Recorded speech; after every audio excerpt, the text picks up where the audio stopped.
You know that feeling when you finally stop moving, when you sit down after a long day and suddenly become aware of how exhausted you actually are. That heaviness in your chest that wasn't there this morning, the tightness in your jaw you didn't notice until now. Here's what nobody tells you. That exhaustion isn't just from what you did today. It's from carrying the weight of every choice you've ever made, every word you've spoken, every thought you've repeated 1,000 times. Your body, your beautiful, patient body, has been keeping score. Right now, in this moment, you are the sum total of everything you've ever done. Not as judgment, not as cosmic punishment, but as simple truth, like how a garden reflects what was planted months ago. The Buddha taught this in the very first verses of the Dhammapada. He said, "All that we are is the result of what we have thought. We are formed and molded by our thoughts." If your life feels out of balance right now, if peace feels impossibly far away, if you're bone tired from trying so hard, it's because somewhere along the way, you planted seeds you didn't mean to. Seeds of rushing, seeds of pushing, seeds of never being enough.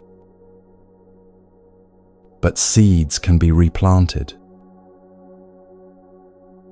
Get comfortable, really comfortable. Blanket, pillow, whatever helps you soften. And if it feels right, share where in the world you're listening from. Let's begin this together.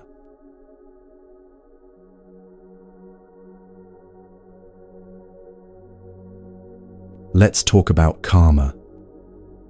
And I know what might be running through your mind right now. You've heard this word before.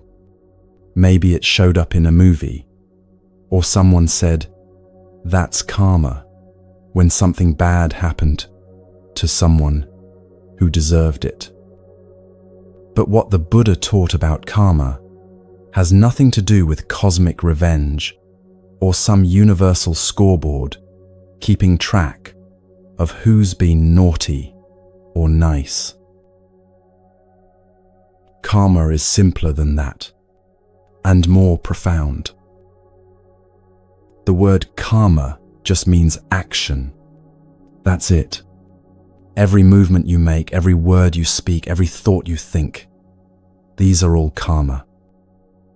They're energy you're putting into motion. And here's the beautiful, sometimes challenging truth, that energy doesn't just disappear into thin air. It shapes you. It shapes your experience. It shapes what comes next. Think of it like this. If you plant tomato seeds in your garden, you don't get surprised when tomatoes grow. You don't stand there saying, "Why is the universe punishing me with tomatoes? I wanted roses." The garden simply reflects what was planted. There's no judgment in it, no cosmic court deciding your fate, just cause and effect, playing out naturally. Your life works the same way. Every moment you're alive, you're gardening, planting seeds with your choices, your words, your habitual ways of responding to what happens. Some of these seeds you plant consciously, with full awareness. But most of them get planted without you even noticing. You're running patterns you inherited, repeating behaviors you learned so long ago you can't remember learning them. And then you wonder why certain things keep growing in your life. Why the same conflicts keep appearing in different relationships. Why you feel anxious even when everything is supposedly fine. Why peace feels so far away, even though you keep trying to find it. In the Samyutta Nikaya, one of the earliest Buddhist texts, the Buddha explains this with remarkable clarity. He says, "I am the owner of my actions, heir to my actions, born of my actions, related through my actions, and have my actions as my refuge. Whatever I do for good or for evil, to that will I fall heir." This isn't about punishment or reward from some external force. It's about natural consequence. Like gravity, not moral, not personal, just how reality works.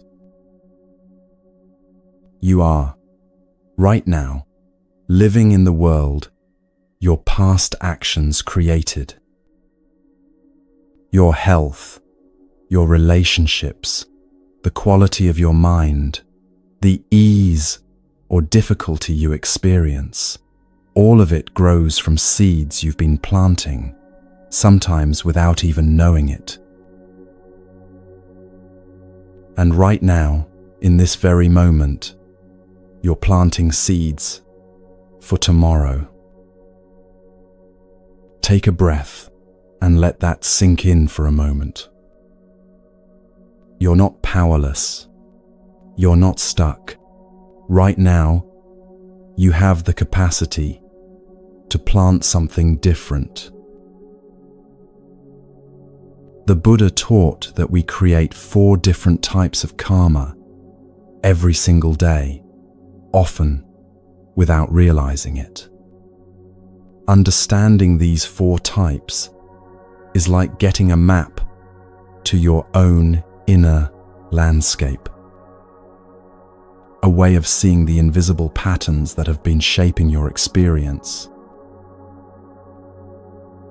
The first type is what the Buddha called unwholesome karma, akusala, in the ancient Pali language. These are actions, words, and thoughts rooted in what he identified as the 3 poisons: greed, hatred, and delusion. Now, when you hear words like poisons, it might sound harsh, judgmental. But the Buddha wasn't moralizing. He was a physician of the mind, carefully diagnosing what creates suffering. These aren't sins that make you a bad person. They're simply patterns that create pain for yourself and for others. In the Anguttara Nikaya, the Buddha teaches, there are these 3 roots of what is unskillful. Greed is a root of the unskillful. Hatred is a root of the unskillful. Delusion is a root of the unskillful. Let's look at these closely, not from a distance, but as they actually show up in your life. Greed, or we might call it craving, grasping, the compulsive reaching for what we think will make us complete. You might notice this when you want something so badly that the wanting itself becomes painful. Maybe it's wanting someone to respond to your message, and you check your phone every few minutes, your stomach tight with anticipation. Maybe it's wanting recognition at work, and you find yourself subtly competing with colleagues, putting others down to make yourself look better. Maybe it's wanting to feel different than you do right now, less anxious, less sad, less empty, so you reach for something to fill the gap. Food, distraction, scrolling, shopping, anything to avoid the feeling. And afterwards, can you notice what happens? The wanting doesn't get satisfied. It just finds a new object. The emptiness doesn't get filled. It just gets temporarily covered over. This is greed, creating its own suffering, like drinking salt water to quench your thirst. Then there's hatred, or aversion, anger, the pushing away of what is. This might be the most familiar poison for many of us. You might notice it when someone criticizes you, cuts you off in traffic, gets the promotion you wanted, says something that triggers your deepest insecurity. Something inside you catches fire instantly. Your jaw tightens. Your thoughts become sharp, cutting. You rehearse arguments in your mind, building your case for why you're right and they're wrong. And these moments can follow you for hours, days, even years.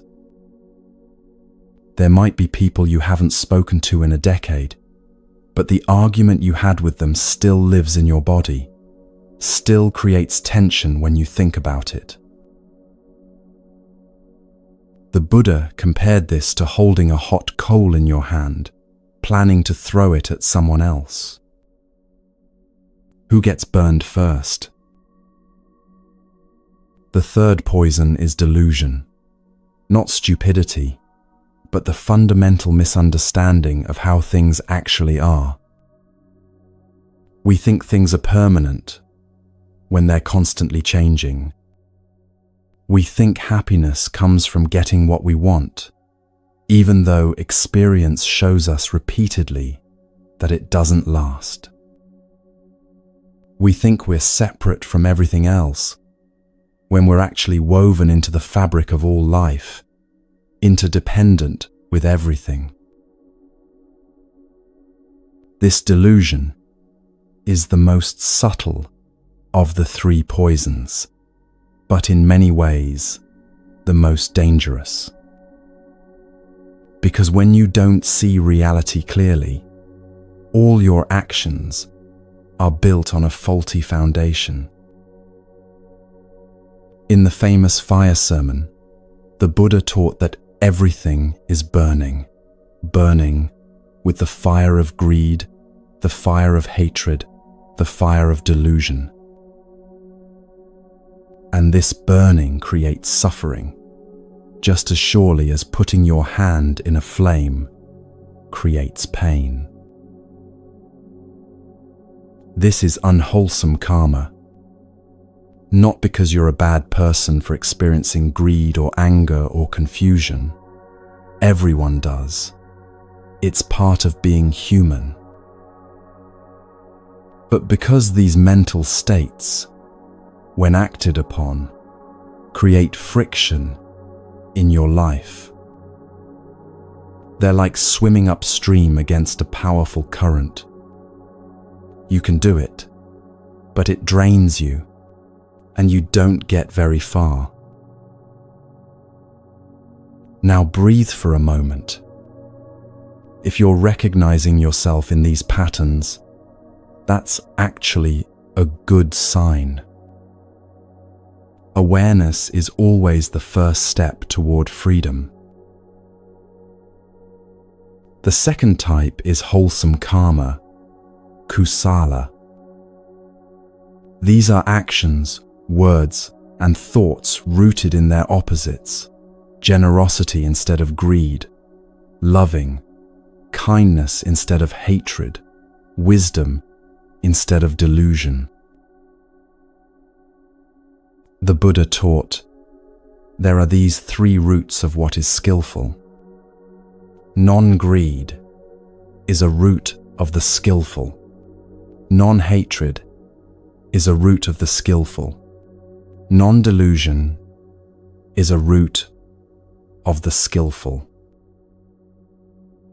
Notice the language, skillful, not virtuous or morally superior. The Buddha is pointing to what works, what creates ease and well-being, what flows with reality instead of against it. There's a teaching story from the time of the Buddha about a woman named Kisagotami who came to him in unbearable grief. Her young child had died, and she was carrying the body, unable to accept what had happened. She went from house to house, begging for medicine to bring her child back to life. People thought she'd lost her mind, but someone, seeing her suffering with compassion, suggested she go to the Buddha. When she arrived, the Buddha didn't tell her that her child was gone. He didn't lecture her about impermanence or try to fix her grief with philosophy. He didn't dismiss her pain or tell her to accept what she couldn't yet accept. Instead, he gave her a simple task, one that would allow her to discover the truth herself. Go into the village, he said gently, and bring me a mustard seed from any household that has never known death. She went immediately, hope rising in her chest, certain she would find this seed and save her child. At the first house, she knocked and asked, "Has anyone in this household ever died?" "Oh yes," they said, their faces softening with their own grief. "We lost our father last year. The pain nearly destroyed us. Some days it still does." She thanked them and moved to the next house. "Has death ever come here?" "Our grandmother died just last month. We still set a place for her at dinner sometimes, forgetting she's gone." House after house, the answer was the same. Every family had known loss. Every household had buried someone they loved. Death had touched everyone, the rich and the poor, the young and the old, the holy and the ordinary. By the time Kisagotami returned to the Buddha, she carried no mustard seed. But something in her had fundamentally shifted. She understood that she wasn't alone in her suffering, that death is not a punishment or an exception, but the nature of all living things. And in that understanding, not in bypassing her grief, but in seeing the truth of impermanence, she found the beginning of peace. She was able to bury her child. She became one of the Buddha's followers, and the texts say she eventually reached full awakening. This story illustrates wholesome karma. Not the action of walking door to door. Anyone could do that.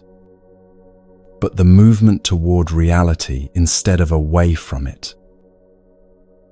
The willingness to see what's true, even when it breaks your heart open. You might recognize this pattern in smaller moments of your own life. When you tell the truth, instead of a convenient lie, even when it's uncomfortable? Can you feel the relief in your chest? A lightness, an opening, a sense of alignment with what's real. When you choose kindness instead of revenge, even when you're hurt and part of you wants to hurt back, there's a softening that happens. A return to your own humanity, your own tenderness beneath the armor. When you let yourself rest instead of pushing through exhaustion to prove you're productive enough, there's a homecoming, a sense of sanity returning, a reconnection with the simple wisdom of your own body.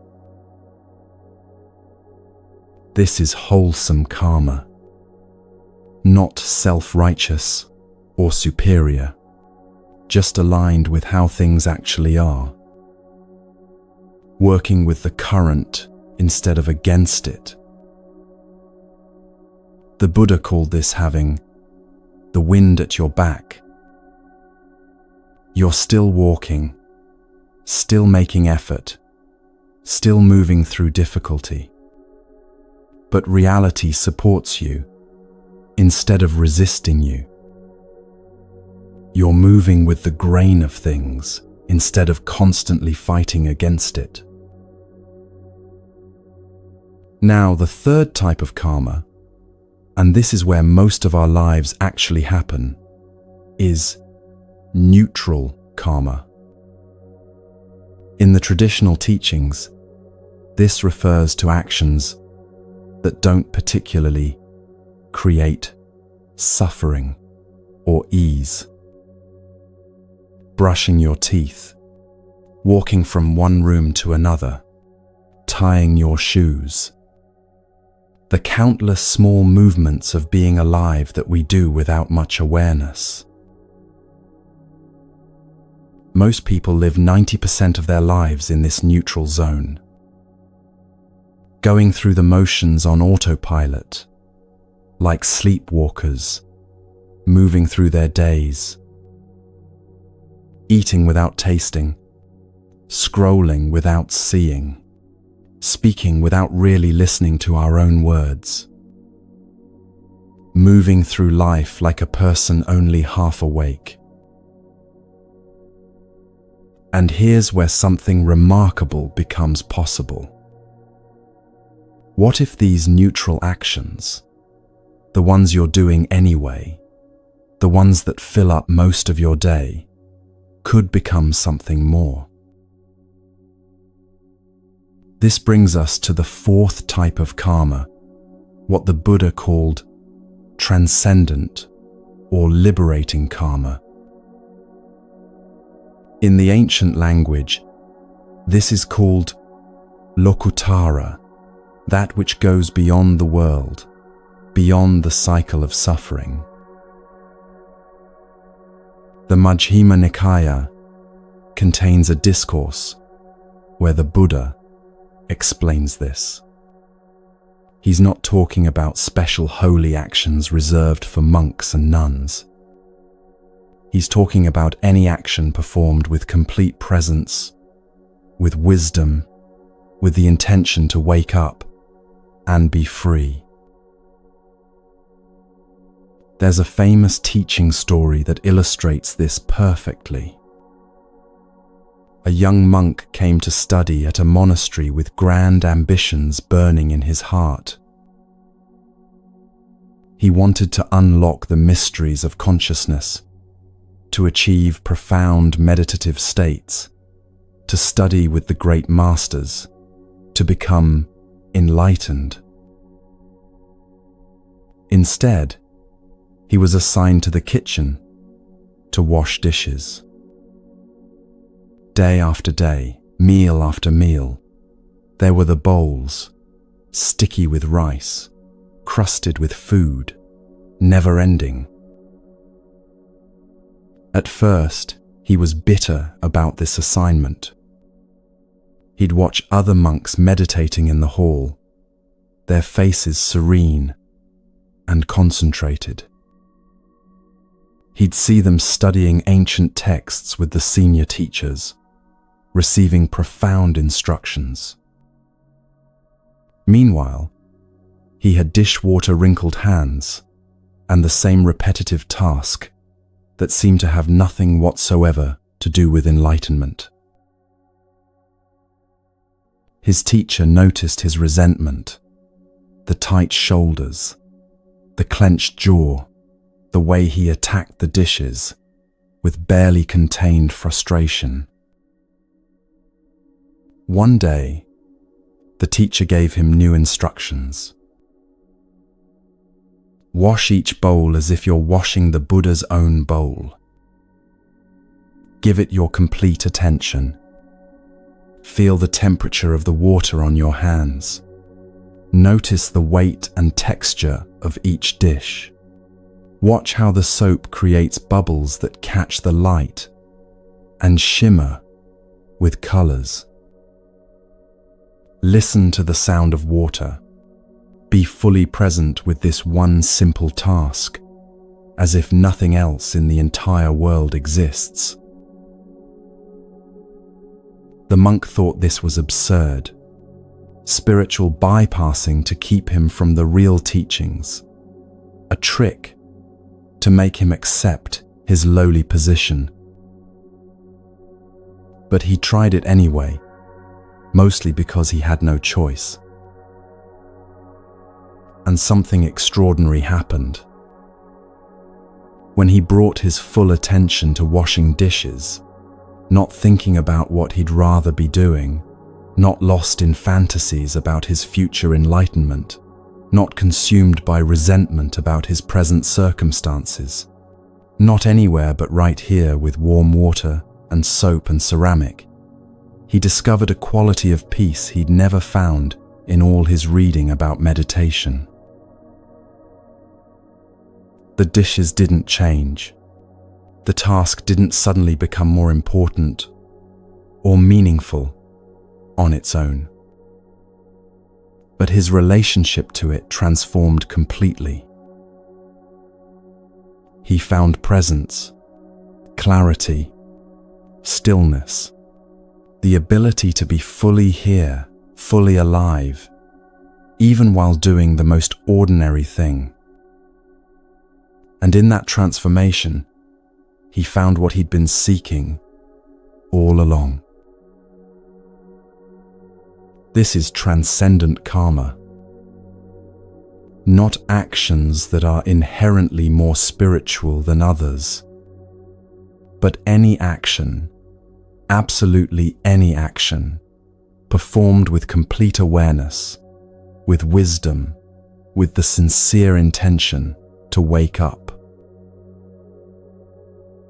The Buddha taught this principle clearly in the Satipatthana Sutta, the foundational discourse on mindfulness. He said that a practitioner should bring full awareness to every activity. When walking, one knows one is walking. When standing, one knows one is standing.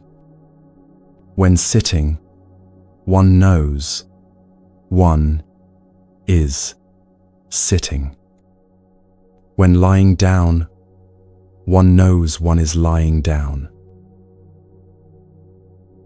This sounds almost too simple to be profound. But notice what he's pointing to: complete presence with what is actually happening, rather than being lost in thoughts about the past or fantasies about the future. Meditation can be transcendent karma, or it can be just another item on your to-do list, checked off mechanically while your mind wanders the entire time.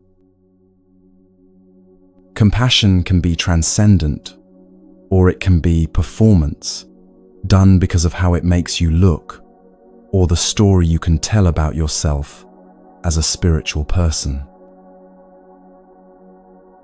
Even washing dishes can become a doorway to freedom if you bring your whole self to it. The difference isn't in the action itself. It's in the quality of mind you bring to it, the awareness that infuses it, the intention that guides it. The Buddha illustrated this with a teaching about giving. He said that two people could give the exact same gift, let's say, food, to someone who's hungry. One person gives because they genuinely see the suffering of hunger and want to help ease it, with no other agenda, no thought of reward, just simple human care. The other person gives because they want to be seen as generous, or because they feel guilty if they don't, or because they're trying to accumulate merit, like collecting points in some spiritual loyalty program. The external action looks identical. Same food, same hungry person, same outcome on the surface. But the karma, the imprint it leaves on the giver's mind, the seeds it plants for the future, the direction it moves them, is completely different.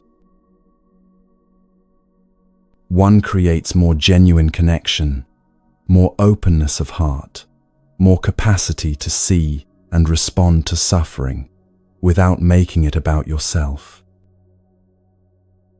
The other creates more self-consciousness, more subtle separation between self and other, more treating life as a transaction where you're trying to get something, approval, recognition, spiritual advancement.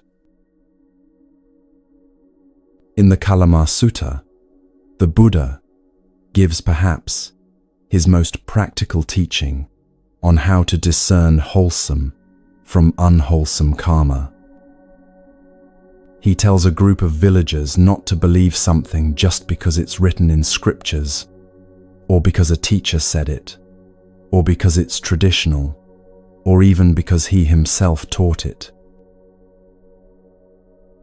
Instead, he says, when you know for yourselves that certain things are unwholesome and wrong and bad, then give them up.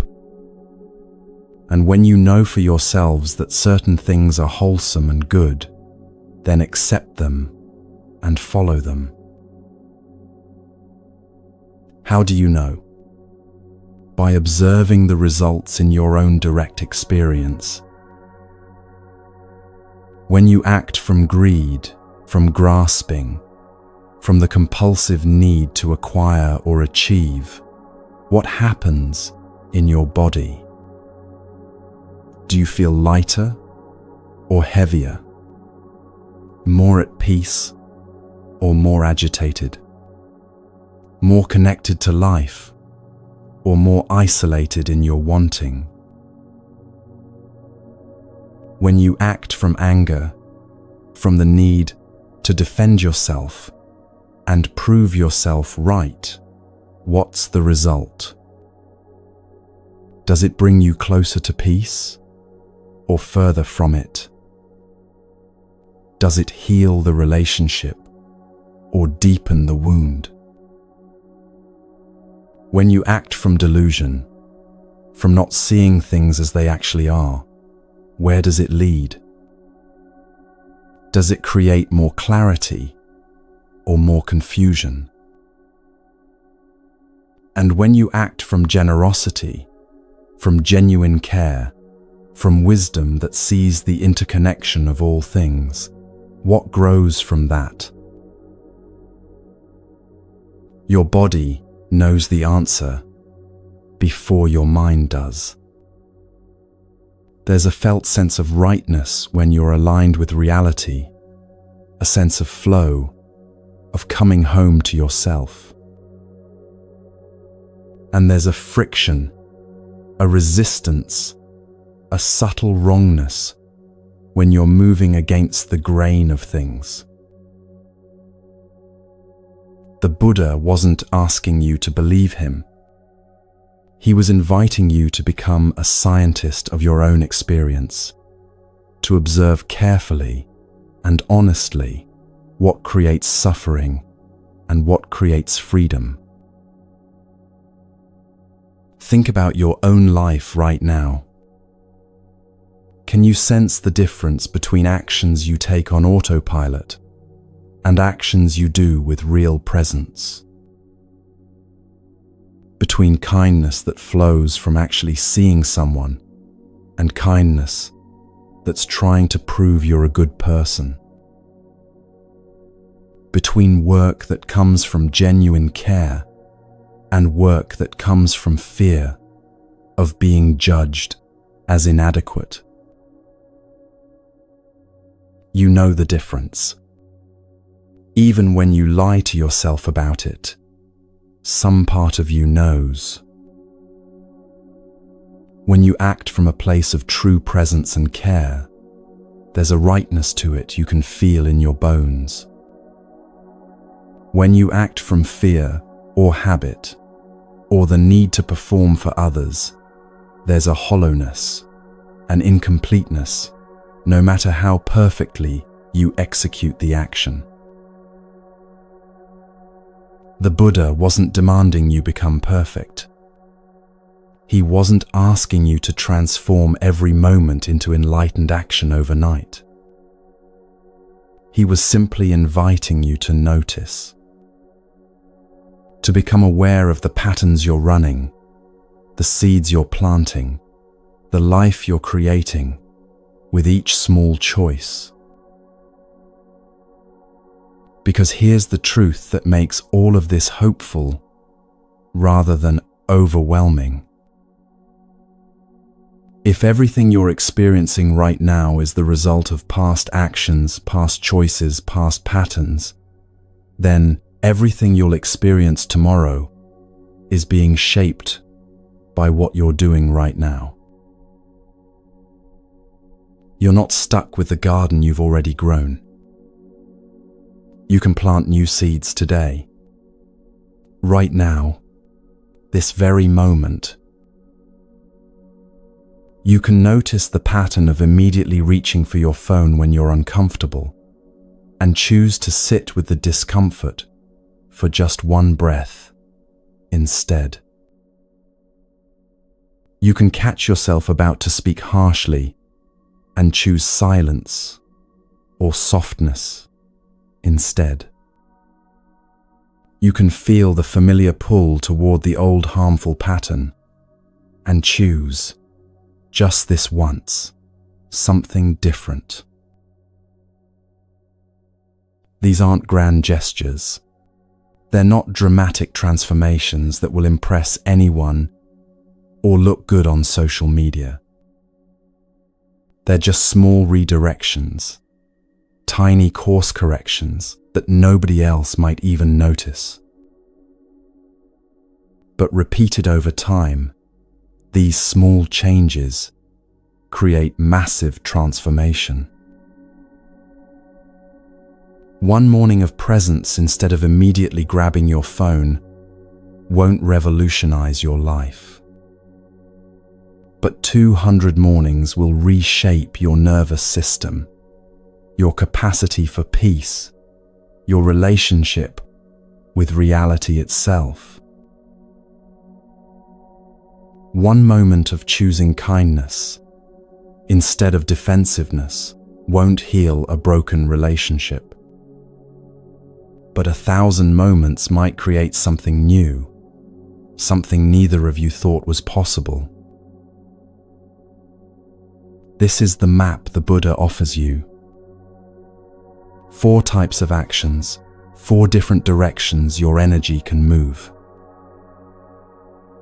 The unwholesome patterns rooted in greed, hatred, and delusion that create friction and suffering.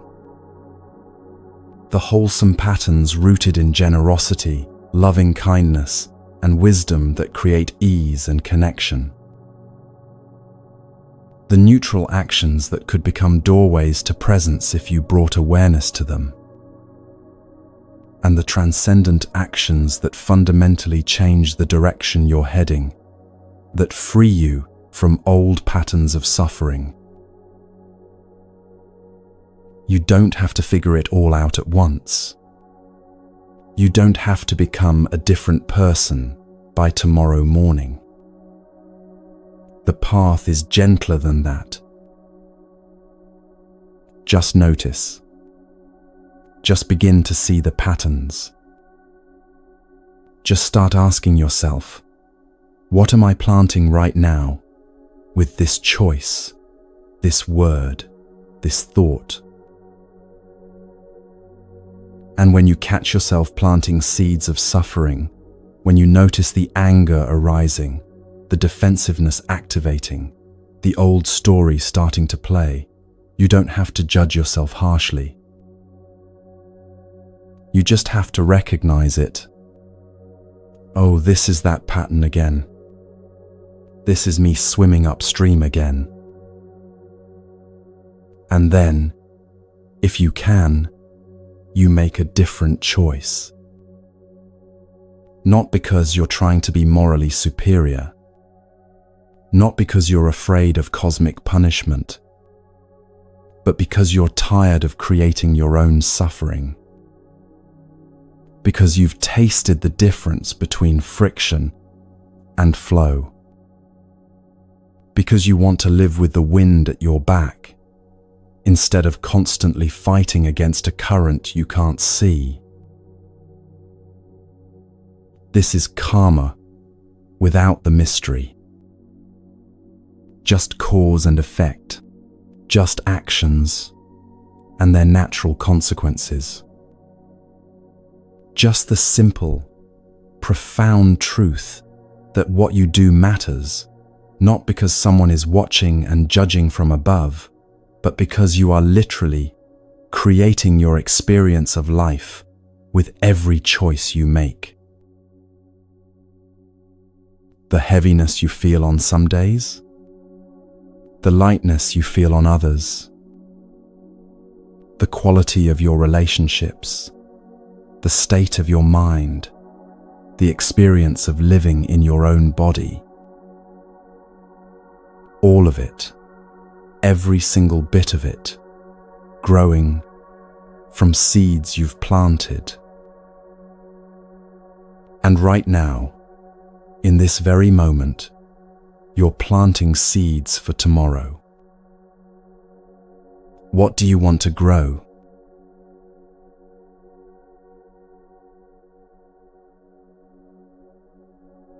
There's a moment in the Buddha's life that often gets lost in the drama of the larger story. It's quiet, simple, easily overlooked. But it contains everything you need to understand about finding balance in your life. The Buddha, still Siddhartha then, not yet awakened, was sitting beneath a tree by a river, his body weakened from years of extreme practice. A village woman named Sujata came to that spot, carrying a bowl of rice milk, a simple, nourishing porridge she'd prepared as an offering. When she saw him there, she offered the bowl with reverence. And Siddhartha, who had been refusing proper nourishment for so long, accepted it. The texts describe what happened next with beautiful simplicity.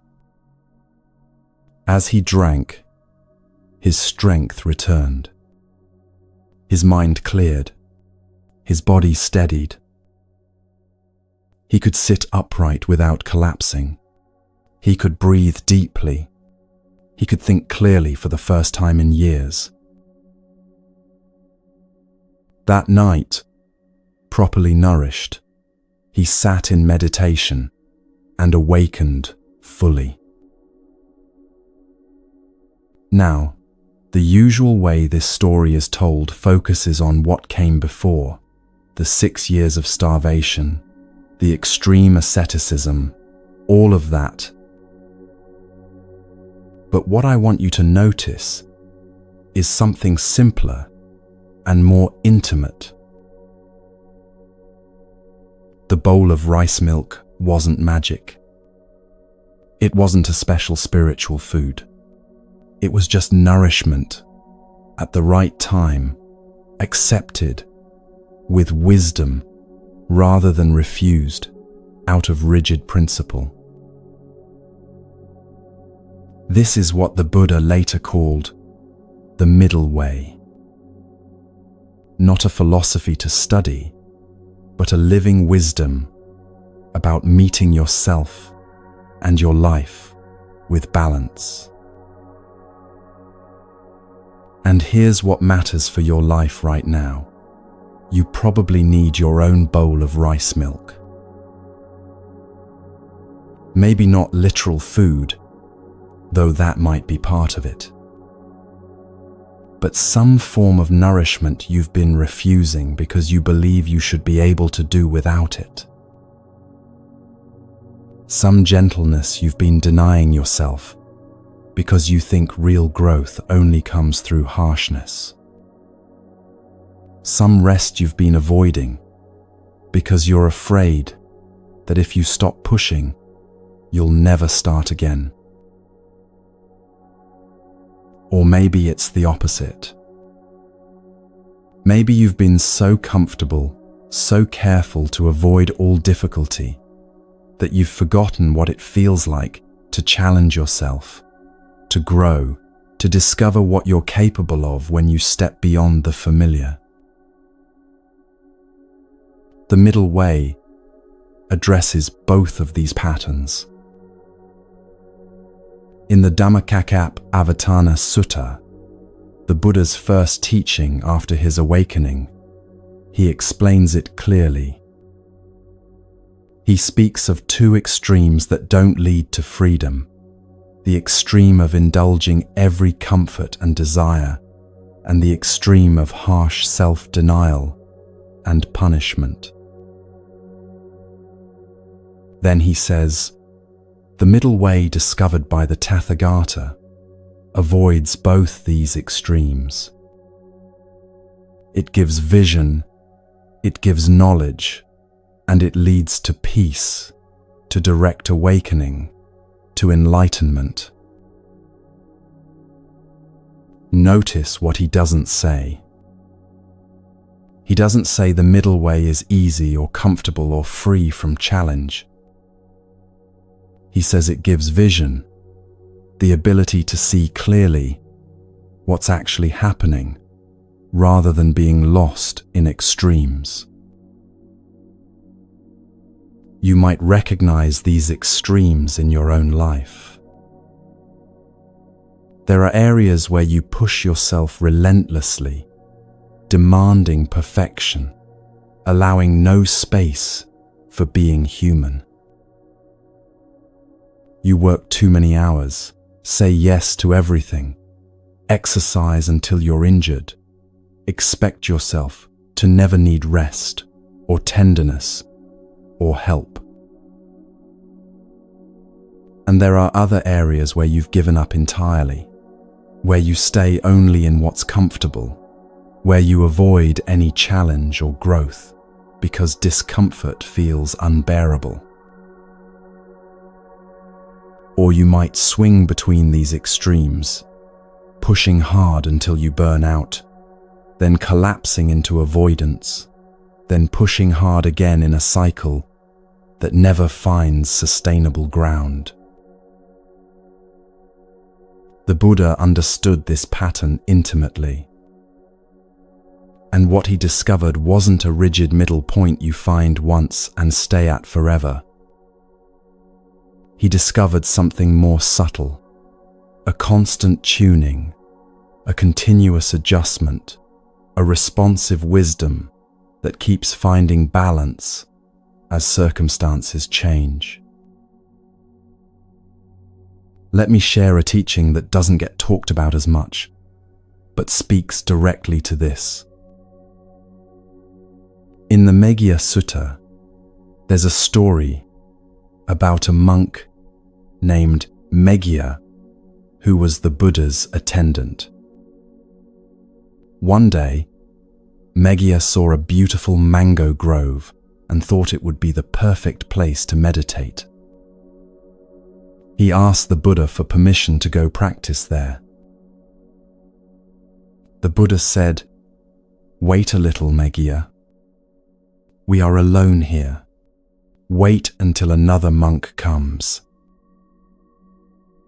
But Meghiya was insistent. He thought he'd found the perfect external conditions for practice: the beautiful grove, the quiet, the ideal setting. He asked 2 more times, and finally, the Buddha gave permission. Meghiya went to the grove and tried to meditate. But his mind wouldn't settle. Instead, he was plagued by 3 kinds of thoughts: sensual thoughts, malicious thoughts, and cruel thoughts. The beautiful external conditions did nothing to calm his inner turmoil. He returned to the Buddha discouraged, confused about why the perfect setting had failed him. The Buddha then taught him something profound about balance and maturity. He explained that for a mind not yet mature in practice, 5 things need to be developed: good friendship, virtue, inspiring conversation about the teachings, energy properly applied, and wisdom. Then he said something that cuts to the heart of the middle way. When these 5 things are developed and cultivated, 4 more should be developed: meditation on the unattractive, to abandon lust; loving kindness, to abandon ill will; mindfulness of breathing, to cut off discursive thinking; and perception of impermanence, to uproot the conceit, "I am." What's beautiful about this teaching is that the Buddha doesn't say Meghiya was wrong to want to practice. He doesn't criticize the desire for meditation, or call it spiritual bypassing. Instead, he points to the reality that practice requires the right conditions, not external conditions like a beautiful grove, but internal conditions of preparation and balance. This is crucial for understanding the middle way in your own life. Sometimes what looks like failure or inability is actually just a mismatch between where you are and what you're attempting. You might notice this in your own experience. Maybe you've tried to establish a meditation practice, and you chose the perfect cushion, the perfect time of day, the perfect quiet space. But when you actually sat down to practice, your mind was chaos. And instead of recognizing that you might need to develop certain foundations first, perhaps starting with just 3 minutes instead of 30, perhaps focusing on simple breathing rather than complex techniques, you decided you're just bad at meditation. Or maybe you decided to completely change your diet, to start exercising daily, to transform your life overnight. And when that extreme makeover didn't stick, when you couldn't sustain that level of change, you concluded you have no willpower or discipline. The middle way teaching asks, what if the problem isn't that you're weak or incapable, but that you're trying to tune the string too tight, too fast? What if sustainable change requires building foundations, developing capacity gradually, finding the right tension for where you actually are right now rather than where you think you should be. The Buddha's teaching to Megha offers specific guidance here. He doesn't tell him to try harder or to give up on meditation. He tells him what needs to be developed first: good friendship, ethical conduct, inspiring conversations about practice, properly applied energy, and wisdom. You can translate this into your own life. If you're trying to change a pattern and it's not working, perhaps you need more support, someone who understands what you're attempting and can encourage you. Perhaps you need to address ethical issues in your life that are creating internal friction. Perhaps you need to spend time reading or listening to teachings that inspire you, rather than just willpower your way through.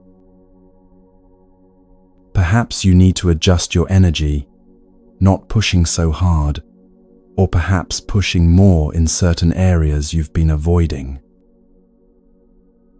Perhaps you need more understanding of why this change matters and how it actually works.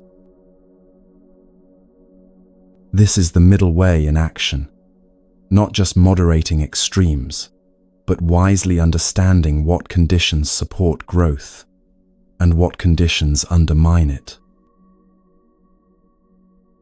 There's another lesser-known teaching that addresses this directly. In the Kitagiri Sutta, the Buddha is teaching two monks about sense restraint, the practice of not getting lost in sensory experience. He tells them that sense restraint is important for developing concentration and wisdom. But then he adds something crucial.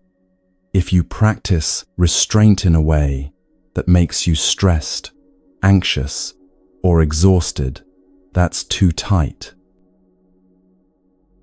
If you practice with no restraint at all, just following every impulse, that's too loose.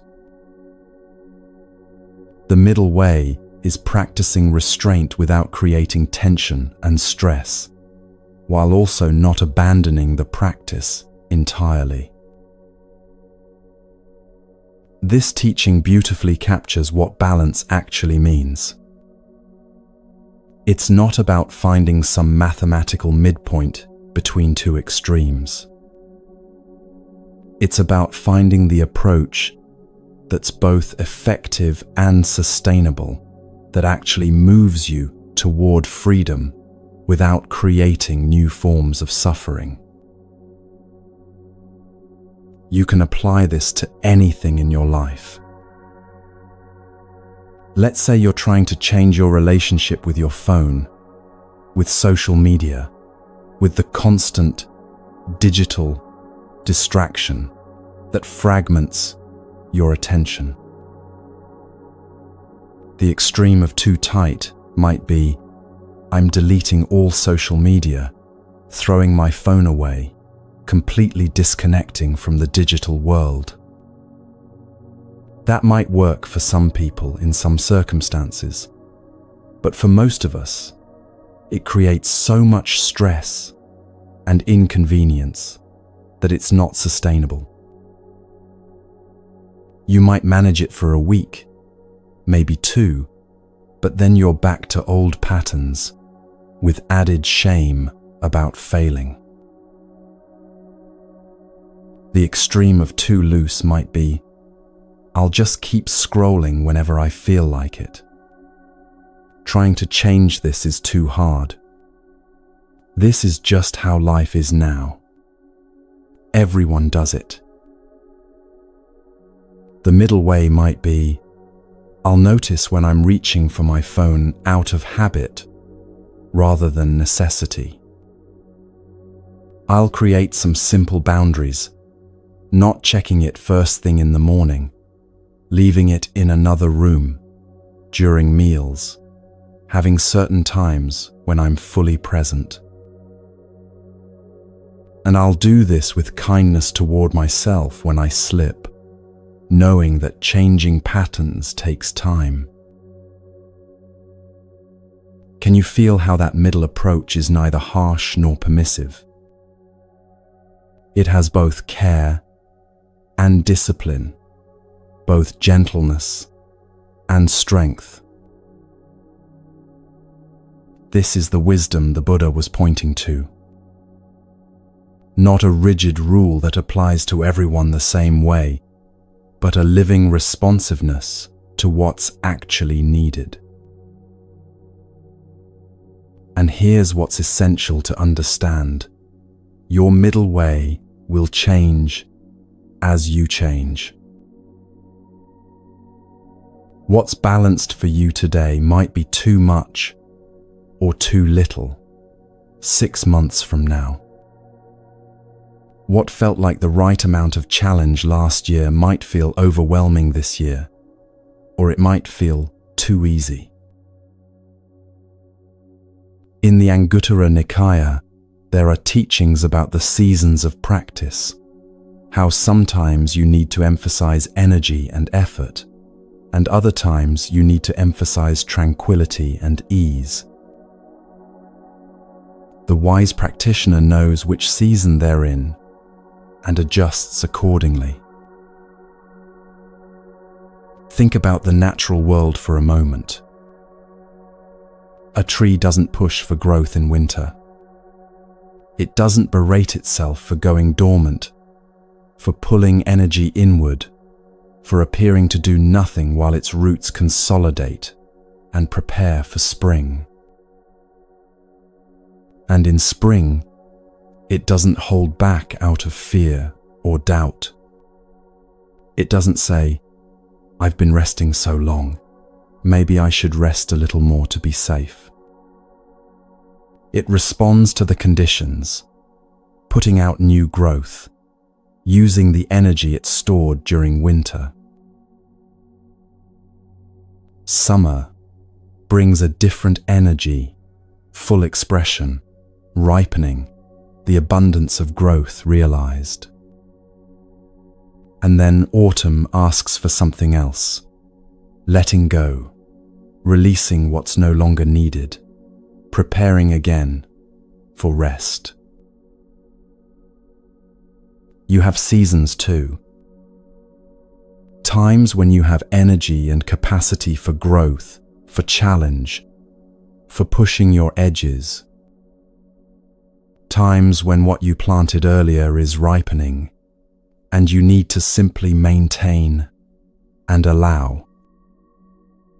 And times when you need to let things fall away, to consolidate, to rest, to be gentle with yourself, while your system integrates and prepares for the next phase. The middle way isn't about maintaining the same level of effort all the time. It's about being honest with yourself, about what season you're in, and responding wisely. You might notice, for instance, that there are weeks when you wake up with energy, with clarity, with a natural momentum toward practice and growth. In those times, the middle way might mean riding that wave, not pushing so hard you burn out, but also not holding back out of habit or fear. And there are other times when you wake up already depleted, when life has asked more of you than you have to give, when just getting through the day feels like an accomplishment. In those times, the middle way looks completely different. It might mean radical rest, minimal expectations, tremendous gentleness with yourself. Neither of these is better or worse. Neither is more spiritual or advanced. They're both expressions of wisdom, responding to actual conditions rather than following a rigid rule. This requires regular check-ins with yourself. Not obsessive self-monitoring, but honest reflection. You might ask yourself weekly or even daily, how is my energy right now? Am I pushing too hard, creating stress and resistance? Or am I backing off too much, avoiding growth out of fear or habit? What would bring me back to balance? These questions aren't meant to create more anxiety or self-judgment. They're meant to help you tune the instrument of your practice, to find that place where the string produces clear, resonant sound. And here's something important. You'll need to learn the difference between the discomfort of healthy challenge and the distress of pushing too far. Healthy challenge feels enlivening even when it's difficult. There's a sense of stretching into new capacity, of discovering what you're capable of. Your body might be working hard, but there's a quality of aliveness to it, not depletion. Pushing too far feels different. There's a brittleness to it, a sense of forcing, a quality of violence toward yourself, even if it's subtle. Your body tenses in a way that's protective rather than engaged. Your mind becomes rigid rather than focused. Learning to distinguish between these takes time and attention. You have to actually feel into your experience rather than just following rules about what you should be doing. This is part of what the Buddha meant when he said, "The middle way gives vision." It develops your capacity to see clearly what's actually happening in your body and mind, rather than just following concepts about what practice should look like. And sometimes you'll get it wrong. You'll tune too tight or too loose. You'll think you're in balance, and then realize you've drifted into an extreme. This is part of the process. This is how you learn where your edges are, what balance actually feels like in your body and mind. The invitation is to meet these moments of imbalance with curiosity rather than judgment. Oh, interesting. I've been pushing too hard and now I'm exhausted. What can I learn from this? How can I adjust? Or, oh, I notice I've been avoiding all challenge for weeks now, staying only in comfort. What gentle step toward growth might serve me right now? This is what the Buddha meant when he said the middle way gives vision. It's the vision to see clearly what's actually happening, rather than being lost in rigid rules or complete chaos. The Buddha also taught that the middle way requires what we might call self-compassion, though he used different language for it. In the Metta Sutta, the discourse on loving kindness, he teaches that we should develop a heart of loving kindness for all beings, including ourselves. This isn't self-indulgence. It's wisdom. Because if you treat yourself harshly, if you demand perfection and punish yourself for being human, you're tuning the string too tight. It will break or it will create such an unpleasant sound that you'll abandon the practice entirely. But if you're so gentle that you never challenge yourself, never ask yourself to grow beyond what's comfortable, you're tuning the string too loose. It won't produce the clear tone of awakening. The middle way holds both, the compassion that allows you to be human and imperfect, and the wisdom that knows growth requires stepping beyond the familiar. Think about how you speak to yourself when you make a mistake or fall short of your expectations. Is your inner voice harsh, critical, demanding? Or is it so permissive that it never encourages you toward growth? The middle way voice might sound like, yes, you slipped into that old pattern again. That's okay. You're learning. What do you notice about what triggered it? What might you do differently next time? It's honest, without being cruel. It acknowledges the reality, without creating shame. It holds space for growth, without demanding perfection. This is the path the Buddha discovered that day when he accepted the bowl of rice milk from Sujata. Not the extreme of punishing the body to free the mind. Not the extreme of indulging every desire and never challenging yourself. But the wise middle path that nourishes what needs to be nourished and challenges what needs to be challenged. And this path is available to you right now. You don't need to wait until you've reached some extreme before you find balance. You can start tuning the string today, listening for that tone that resonates true. Where in your life are you pushing too hard? Where are you avoiding growth?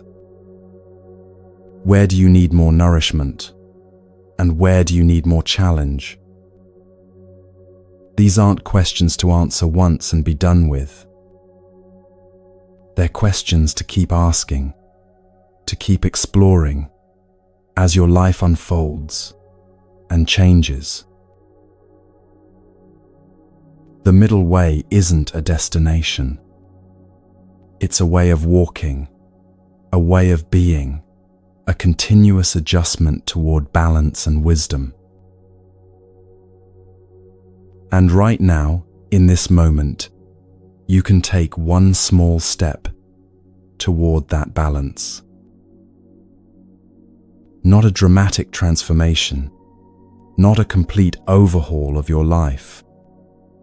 Just one honest look at where you are, and one gentle adjustment toward the middle. Maybe it's accepting the bowl of rice milk you've been refusing, the rest you need, the help you've been too proud to ask for, the gentleness you've been denying yourself. Or maybe it's stepping out of comfort into healthy challenge, having that difficult conversation, starting that practice you've been avoiding, taking one small risk toward growth. That's all the Buddha is asking. That's all this ancient teaching requires. Just the willingness to keep tuning, to keep listening, to keep finding your way back to balance when you drift into extremes. This is the path that leads to peace. Not someday, not when you finally get it perfect, but right here, right now, in the honest, imperfect process of finding your way.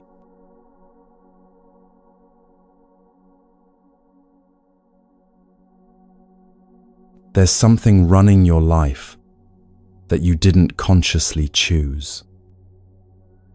Patterns so familiar, you don't even notice them anymore.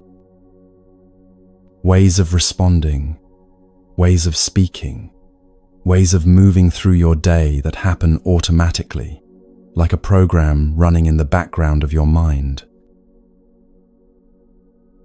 You might notice this when you suddenly realize you've eaten an entire meal without tasting a single bite. Or when you find yourself in the middle of an argument you didn't mean to start, saying words you've said 100 times before, following a script you don't remember writing.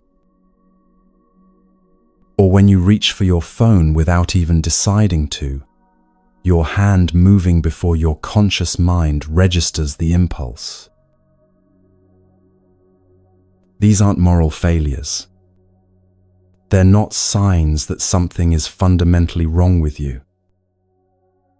They're just patterns, habits of body and mind that formed over time, often when you weren't paying attention, often in response to pain or fear or circumstances you couldn't control. The Buddha taught about this with remarkable clarity in the Abhidhamma, the detailed analysis of mental processes. He explained that most of our actions don't arise from conscious choice. They arise from sankhara, mental formations, conditioning, the accumulated patterns of how we've responded to life again and again. These patterns live in your body as much as your mind. You might notice that when someone criticizes you, your shoulders immediately rise toward your ears. You didn't decide to do that. It just happens. Or when you feel anxious, you start scrolling through your phone, your thumb moving automatically, seeking distraction from discomfort. Or maybe you notice that you're always rushing, always eating while standing, or walking, always doing 3 things at once, because somewhere along the way, you learned that stopping means falling behind, that rest means weakness, that your worth depends on constant productivity. These patterns were learned. Someone taught you, maybe explicitly, maybe through their own example, that your value comes from doing, not being. That stillness is laziness. That if you're not constantly proving yourself, you're not enough. And now that pattern runs automatically, like software installed so long ago you can't remember the installation. It's become part of how you move through the world, so deeply embedded that it feels like who you are, rather than something you learned. The Buddha's teaching on releasing harmful patterns begins with something beautifully simple, just noticing. Not judging, not fixing, not immediately trying to change. Just seeing clearly what's actually happening.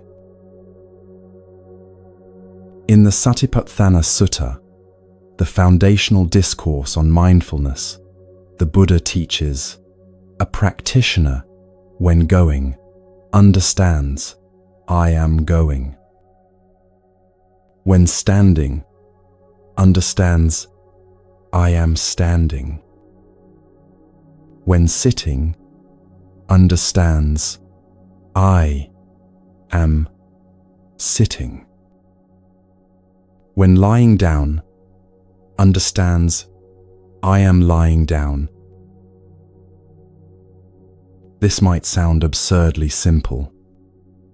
Of course you know when you're sitting or standing. But do you really? How many times have you arrived somewhere without remembering the journey?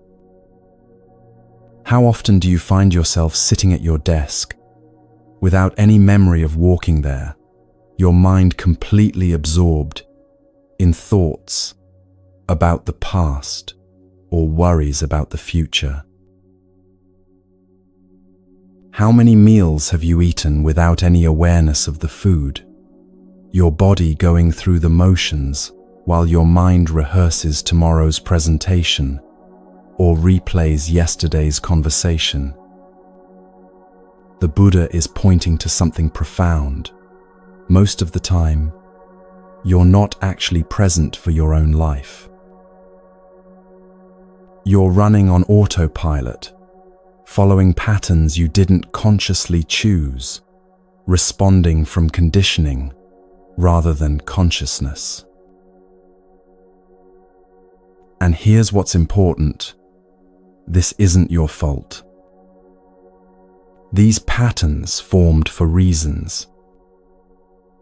Maybe you learnt to rush because when you were young, slowness was punished. Maybe you learnt to avoid conflict because expressing anger wasn't safe. Maybe you learnt to please others at the expense of yourself because that's how you survived. The child you were did what they needed to do to make it through. Those patterns served you once. They protected you, helped you navigate difficult circumstances, kept you as safe as you could be. But now those same patterns might be creating the very suffering you're trying to escape. The Buddha taught that we should approach these patterns with what he called yoniso manasikara, wise attention, skillful reflection. Not harsh judgment, not dismissive acceptance, but clear, kind seeing. In the Vitakkasanthana Sutta, the discourse on removing distracting thoughts, the Buddha offers several methods for working with difficult patterns. But the first method is always the same. Recognize what's happening. Just see it clearly.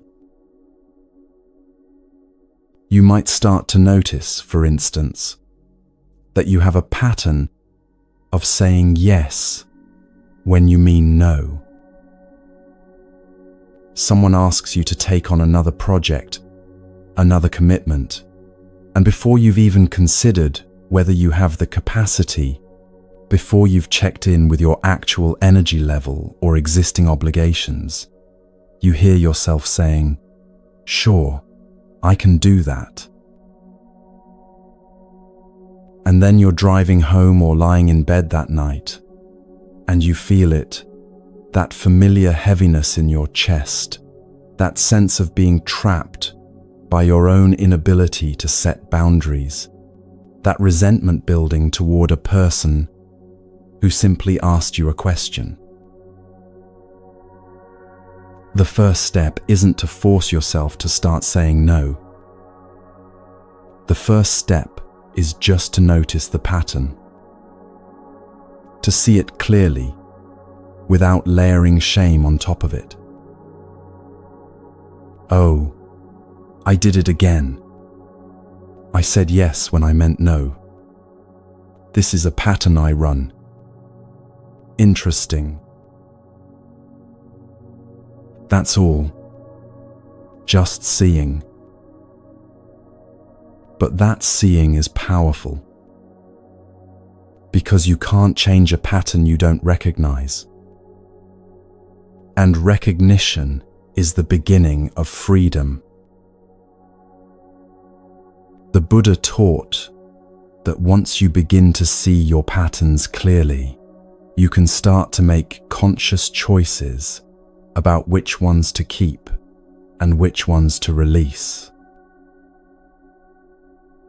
But this requires something he called sila, often translated as ethics or morality, but more accurately understood as a wise way of living that doesn't create suffering.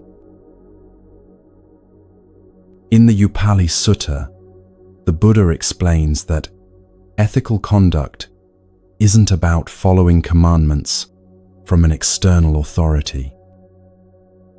It's about understanding cause and effect, seeing clearly that certain actions lead to suffering and certain actions lead to peace. He taught that we need to create what we might call ethical anchors, commitments we make to ourselves when we're clear and calm, commitments that protect us when we're not. You might notice this need in your own life. There are moments of clarity when you see with perfect precision what you need to do differently. You see that you need to stop checking work email after 8 p.m. because it's destroying your sleep and your peace. You see that you need to have that difficult conversation you've been avoiding. You see that you need to stop drinking so much because it's not serving you anymore, even though it temporarily numbs the discomfort. In those moments of clarity, you know what's true. You know what would serve your well-being, what would align with your deepest values. But then the moment passes. You're back in the middle of life, with all its pressures and triggers and old patterns. The deadline is approaching. The email is marked urgent.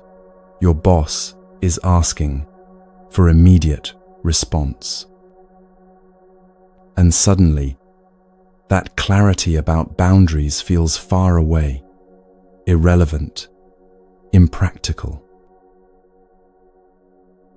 Or you're at a social gathering and everyone's drinking, and you remember your clarity about alcohol, but you also feel the pull of old habits, the desire to fit in, the discomfort of being different, the fear of being asked why you're not drinking.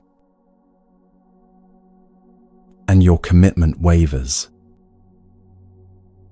This is why the Buddha taught about making commitments, not as rigid rules that make you feel guilty when you break them, but as gifts from your clear self to your struggling self.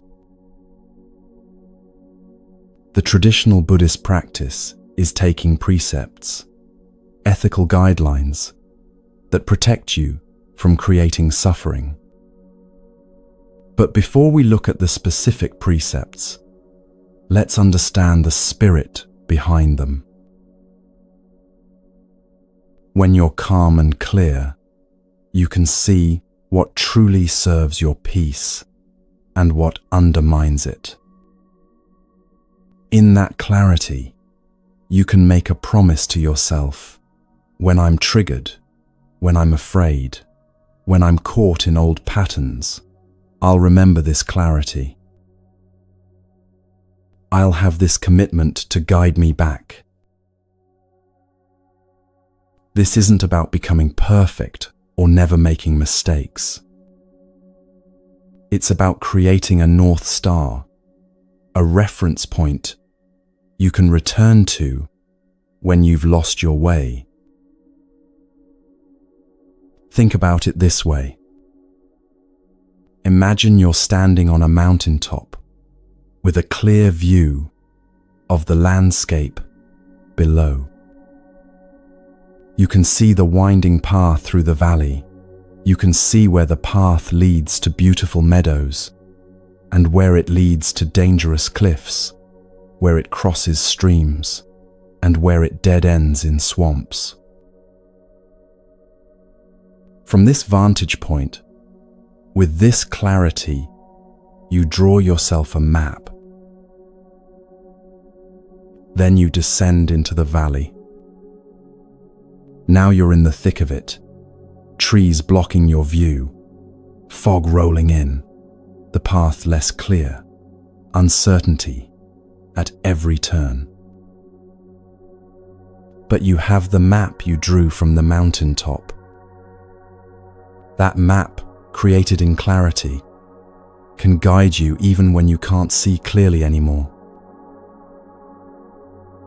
The Buddhist precepts are like that map.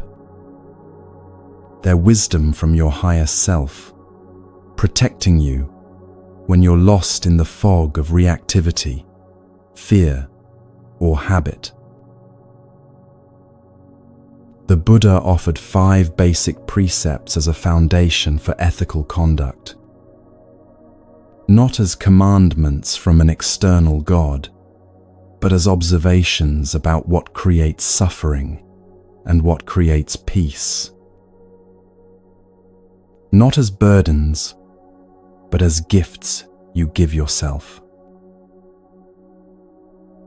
Let's look at each one, not as abstract rules, but as practical wisdom for your actual life. The first precept is traditionally translated as not killing or not taking life. At its most obvious level, this means not murdering, not deliberately ending another person's life. Most of us aren't struggling with that one. But the precept goes deeper. It's about recognizing the preciousness of all life and choosing not to cause harm. You might notice this playing out when you're about to kill a spider in your house. That moment of choice. Do you end this small life because it's inconvenient? Or do you find a way to coexist, perhaps catching it gently and releasing it outside? The precept also extends to how you treat your own life force, your own vitality. When you push yourself past the point of exhaustion, when you ignore your body's signals for rest, when you speak to yourself with harshness that you'd never direct at another living being, you're violating the spirit of this precept. In the Dhammapada, the Buddha teaches, all beings tremble before violence. All fear death. All love life. See yourself in others. Then whom can you hurt? What harm can you do? This isn't about being perfect or never causing any harm at all. That's impossible in a world where simply eating requires the death of plants, where walking might step on insects, where our very existence has some impact. It's about cultivating awareness and minimizing harm where you reasonably can. It's about asking yourself, is this action protecting life or diminishing it? Am I moving toward more care or more carelessness? Does this serve life or does it serve my temporary convenience? The second precept is about not taking what isn't freely given, traditionally called not stealing. Again, most of us aren't shoplifting or robbing banks. But the precept addresses something more subtle, our relationship with resources, with what belongs to others, with the earth itself. You might notice this when you're at work and you take office supplies home without asking, telling yourself, it doesn't matter, the company can afford it. Or when you use someone else's time without consideration, showing up late consistently, expecting them to wait, treating their time as less valuable than yours. or when you consume far more than you need: food, energy, goods, while others go without. The precept also speaks to how you use your own resources. When you waste money on things that don't truly serve you, when you squander your time and energy on distractions that leave you depleted, when you hoard more than you could ever use while refusing to share, these too are violations of right relationship with resources. In the Digha Nikaya, the Buddha teaches about the principle of santuti, contentment, being satisfied with what's sufficient, not endlessly grasping for more. This isn't about artificial scarcity or denying yourself what you genuinely need.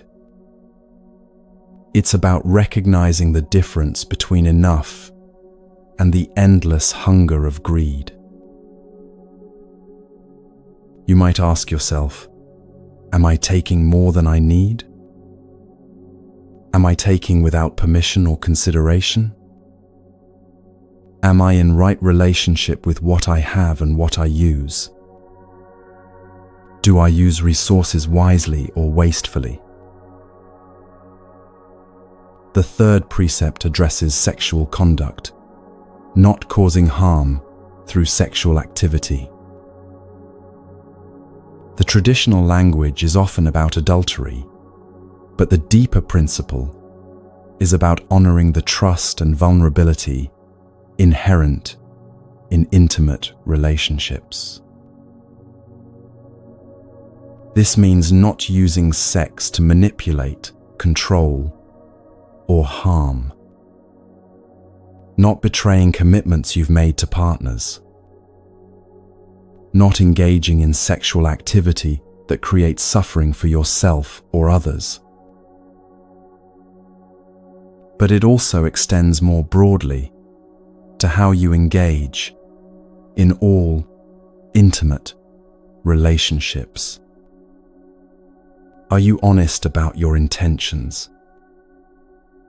Do you respect boundaries, both others and your own? Are you present and caring, or are you using another person to fill an emptiness in yourself? The Buddha taught in the Sigalovada Sutta about the importance of mutual respect, faithfulness, and care in relationships.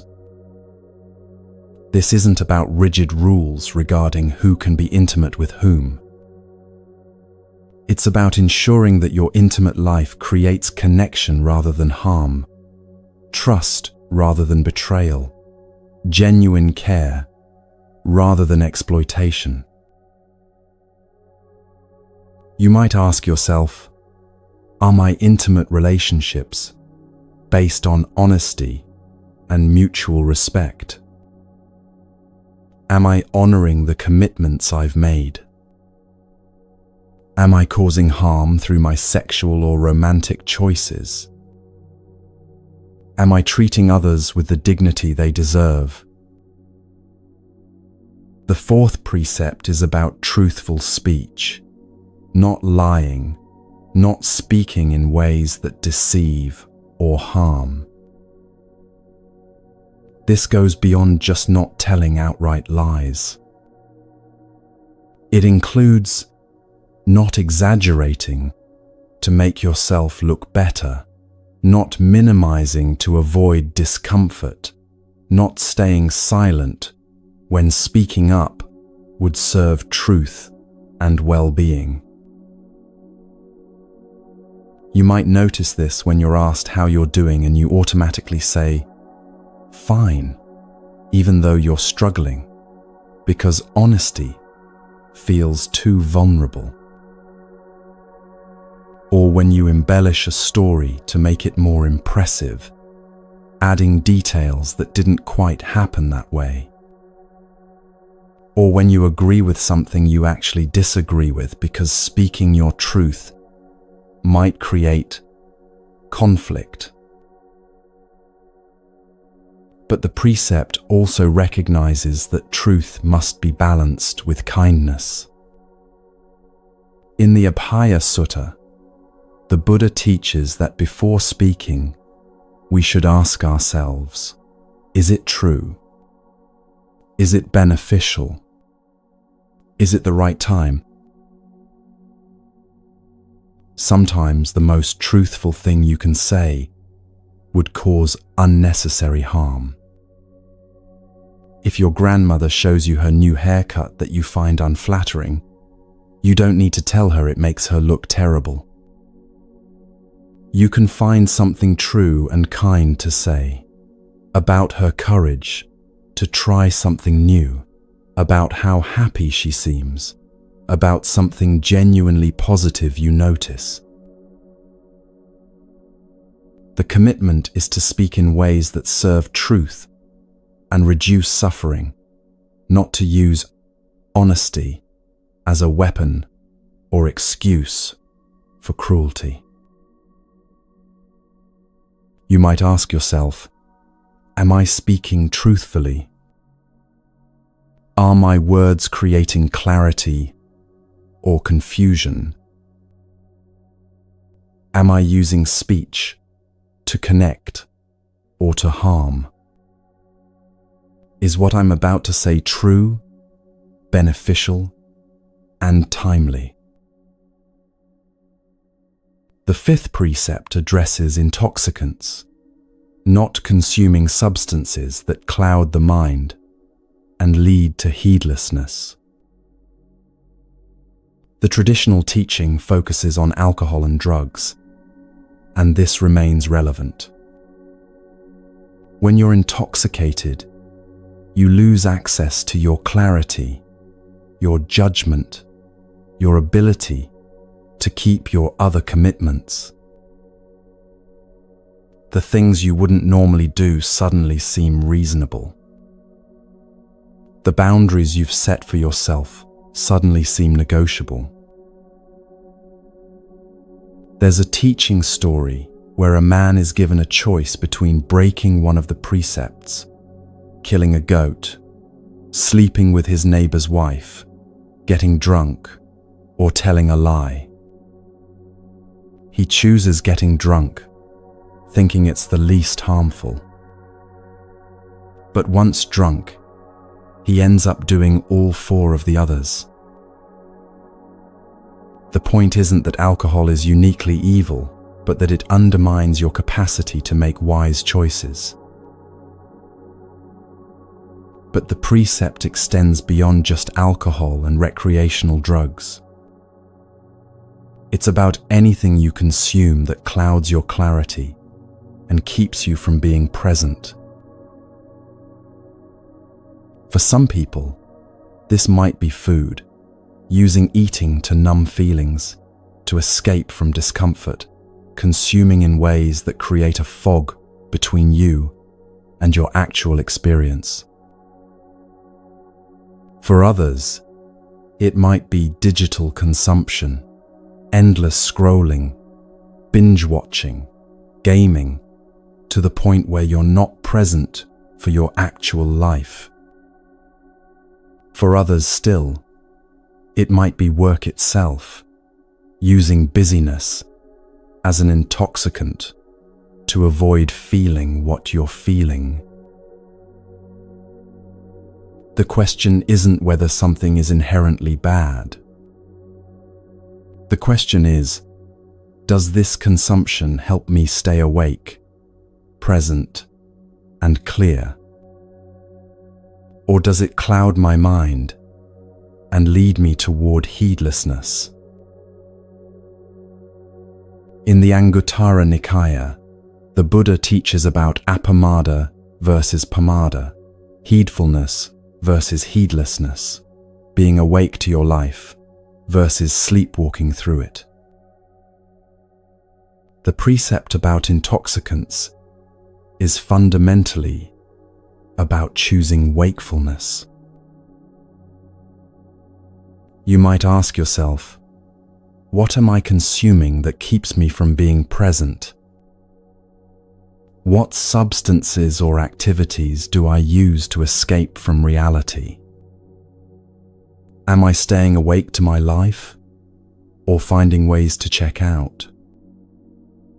Does this serve my clarity or cloud it?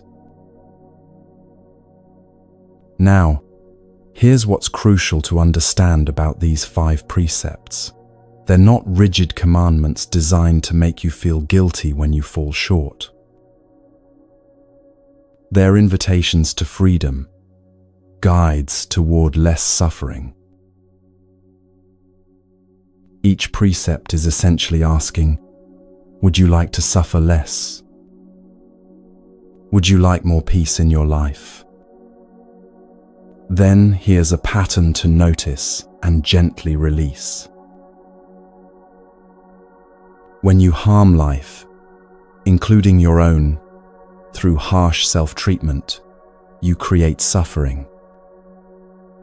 When you take what isn't given, you create suffering. When you betray trust in intimate relationships, you create suffering. When you speak dishonestly, you create suffering. When you cloud your mind with intoxicants, you create conditions for all kinds of suffering. The precepts aren't asking you to be perfect. They're asking you to become aware of these patterns and to gently, gradually move toward less harm and more care. You might work with these precepts by choosing one to focus on for a week or a month. Not trying to achieve perfection, but just bringing awareness to how this pattern shows up in your life. Maybe you choose to work with truthful speech. For 1 week, you simply notice when you're tempted to lie, exaggerate, or hide truth. You don't necessarily force yourself to be perfectly honest in every moment. That might not be wise or kind. You just notice the impulse, the pattern, the habit. And maybe, when it feels possible and appropriate, you choose truth over deception. Just once. Just in this moment. And you notice how that feels. The relief, perhaps, or the vulnerability, or both. This is how transformation happens, not through dramatic overnight change, but through small, repeated choices toward clarity and care. The Buddha taught that keeping these precepts isn't a burden. It's a form of self-love, a way of protecting yourself from creating suffering. Each precept is a gift you give to your future self, a commitment that says, even when I'm triggered, even when I'm scared, even when I want to fall back into old patterns, I've decided to move toward less harm and more peace. And when you do break a precept, when you lie, when you harm, when you betray your own commitments, the practice isn't self-flagellation. The practice is honest acknowledgement, genuine remorse that comes from seeing the harm created, and renewed commitment to do differently next time. In the Angulimala Sutta, there's a teaching about a man who had killed many people, and then, upon meeting the Buddha, completely transformed his life.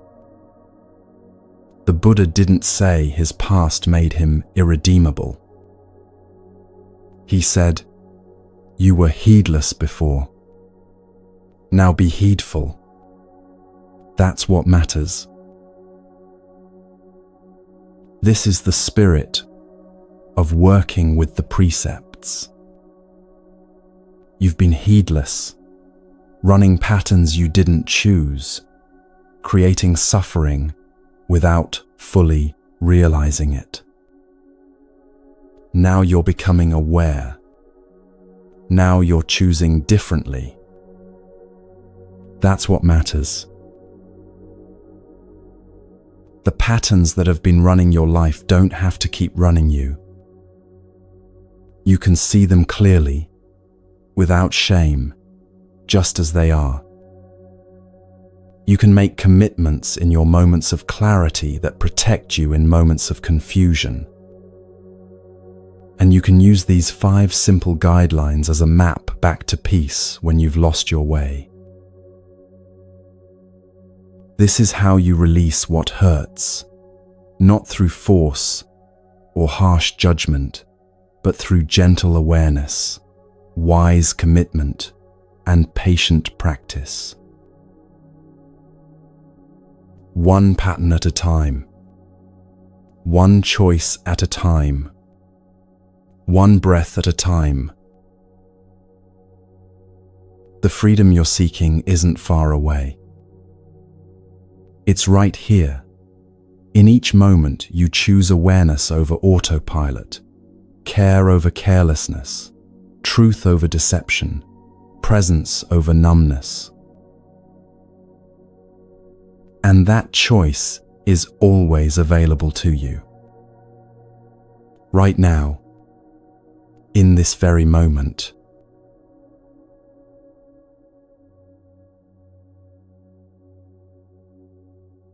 There's something important the Buddha understood about transformation that often gets missed. It's not enough to simply stop doing what harms. You can spend your whole life focused on not lying, not stealing, not causing harm, and while that's valuable, it's only half the path. It's like pulling weeds from a garden but never planting anything. You end up with empty soil, barren ground, space that invites new weeds to grow. The Buddha taught that after you release harmful patterns, you need to actively cultivate wholesome ones. Not just removing what hurts, but planting what heals. In the Anguttara Nikaya, the Buddha explains this clearly. He says that ethical conduct has 2 aspects: restraint from harmful actions and active cultivation of beneficial ones. Both are necessary. You can't have a thriving garden with just one. Think about it this way. If you've been habitually harsh with yourself, you can work on stopping that harshness, noticing when you're about to say something cruel to yourself, and choosing silence instead. That's good. That's important. But if you only stop the harshness without replacing it with anything, you're left with a kind of neutral void. What transforms you is actively cultivating kindness toward yourself, speaking to yourself the way you'd speak to someone you dearly love, offering yourself encouragement and tenderness, treating your struggles with compassion. The positive practice doesn't just fill the space left by what you've removed. It actually makes it easier to maintain the restraint. When you're actively nourishing yourself with kindness, harsh self-talk naturally has less appeal. When you're actively generous, hoarding loses its grip. When you're actively protecting life, causing harm feels more and more foreign to who you're becoming. This is why the Buddha didn't just teach 5 precepts about what not to do. He also taught their positive counterparts, active commitments to what you will do, what you will cultivate, what you will become. Let's look at each one, not as rules to follow, but as invitations to a life that feeds you rather than depletes you. Where the first precept says, not killing, not harming life, the positive practice is actively protecting and nurturing life. This goes beyond simply not killing the spider in your bathroom. It's about becoming someone who notices life, who values it, who looks for ways to support and protect it. You might notice opportunities for this throughout your day. When you see a plant wilting, you water it. When you notice an insect struggling in water, you help it out. When you encounter a creature in distress, you pause and consider what might help. But it also extends to how you treat yourself. Your own life force, your own vitality, this too deserves protection and care. In the Karaniya Metta Sutta, the Buddha's discourse on loving kindness, he teaches, just as a mother would protect her only child with her life, even so let one cultivate a boundless love toward all beings. Notice he doesn't say all beings except yourself. You are included in that circle of care. This means noticing when you're depleted and choosing rest. Noticing when you're hungry and feeding yourself with care, not just convenience. Noticing when your body needs movement and offering it gentle activity. Noticing when your mind needs quiet and creating space for stillness. It means treating your health as sacred, not in some lofty spiritual sense, but in the practical sense that this body is the vehicle for your practice, your growth, your capacity to be of service. When you actively protect life, something shifts in how you move through the world. You become more careful, more attentive, more gentle. You start to notice the life you might have previously overlooked, the birds singing outside your window, the tree providing shade on a hot day, the insects working in the garden. This awareness itself is healing. It connects you to something larger than your own small concerns, reminds you that you're part of an intricate web of living things, all struggling to survive, all worthy of care. You might ask yourself, how am I protecting life today? Not just avoiding harm, but actively nurturing, supporting, caring for the life around me and within me. And here's what's beautiful about this practice. It changes you. The more you actively protect and care for life, the more sensitive you become to suffering, the more natural it becomes to move with gentleness rather than force. There's a story in the Jataka tales about the Buddha in a past life as a merchant who, while traveling through the desert, discovered his caravan's water supply was about to run out. They dug for water and finally found it, but there was a family of quail nesting where they needed to dig. The merchant had a choice. He could disturb the nest to access the water his people desperately needed, or he could move on and risk everyone's life. He chose to protect the birds and search elsewhere. They found water in another location. Everyone survived. The teaching isn't that you should always sacrifice human needs for animal welfare. The teaching is that reverence for life, all life, can guide you to solutions that protect everyone when you're willing to look for them. Where the second precept says, not taking what isn't given, the positive practice is generosity, actively giving, sharing, offering what you have. This is one of the most celebrated practices in Buddhism.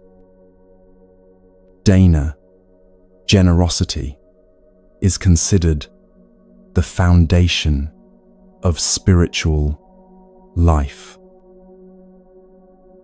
In the Dhammapada, the Buddha teaches, if beings knew, as I know, the results of giving and sharing, they would not eat without first giving, nor would the stain of selfishness overcome their minds. Even if it were their last bite, their last mouthful, they would not eat without sharing, if there was someone to receive their gift. Now, this doesn't mean you should give away your last bite of food and go hungry. Remember the middle way. The Buddha himself accepted the bowl of rice milk when he needed nourishment. What he's pointing to is the joy of generosity, the freedom that comes from breaking the grip of hoarding and scarcity. You might notice two extremes with resources. Some people hoard, holding on to far more than they need, driven by fear of not having enough, unable to let anything go, even when others are in genuine need.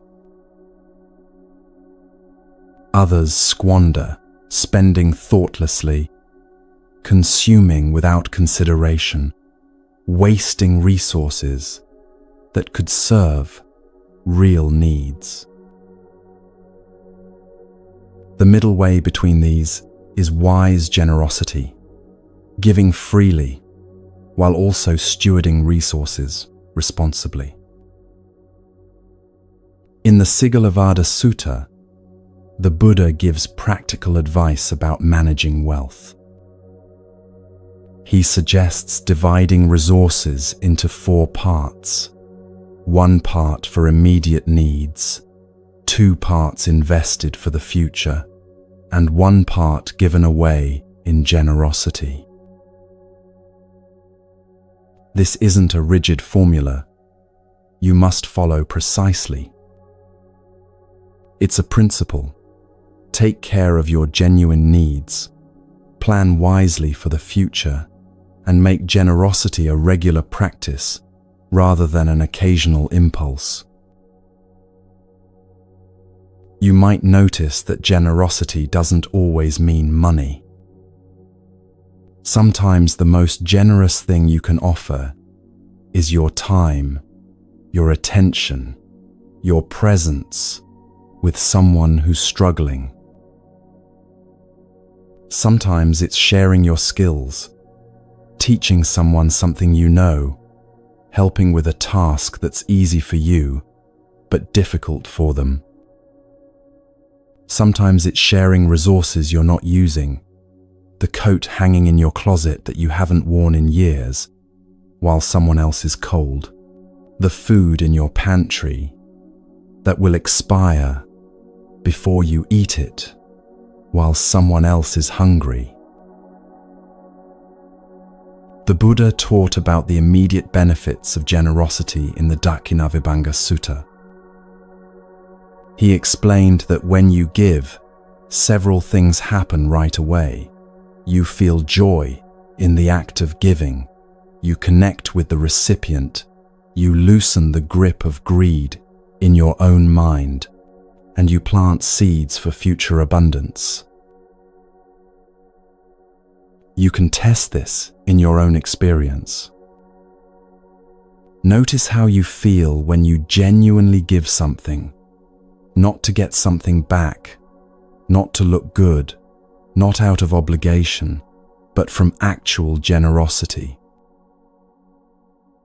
There's a lightness to it, isn't there? A sense of freedom, of your resources flowing rather than stagnating. And notice how different that feels from hoarding, the tightness, the fear, the contracted energy of holding on. The practice of generosity isn't about depleting yourself or giving to the point where you have nothing left.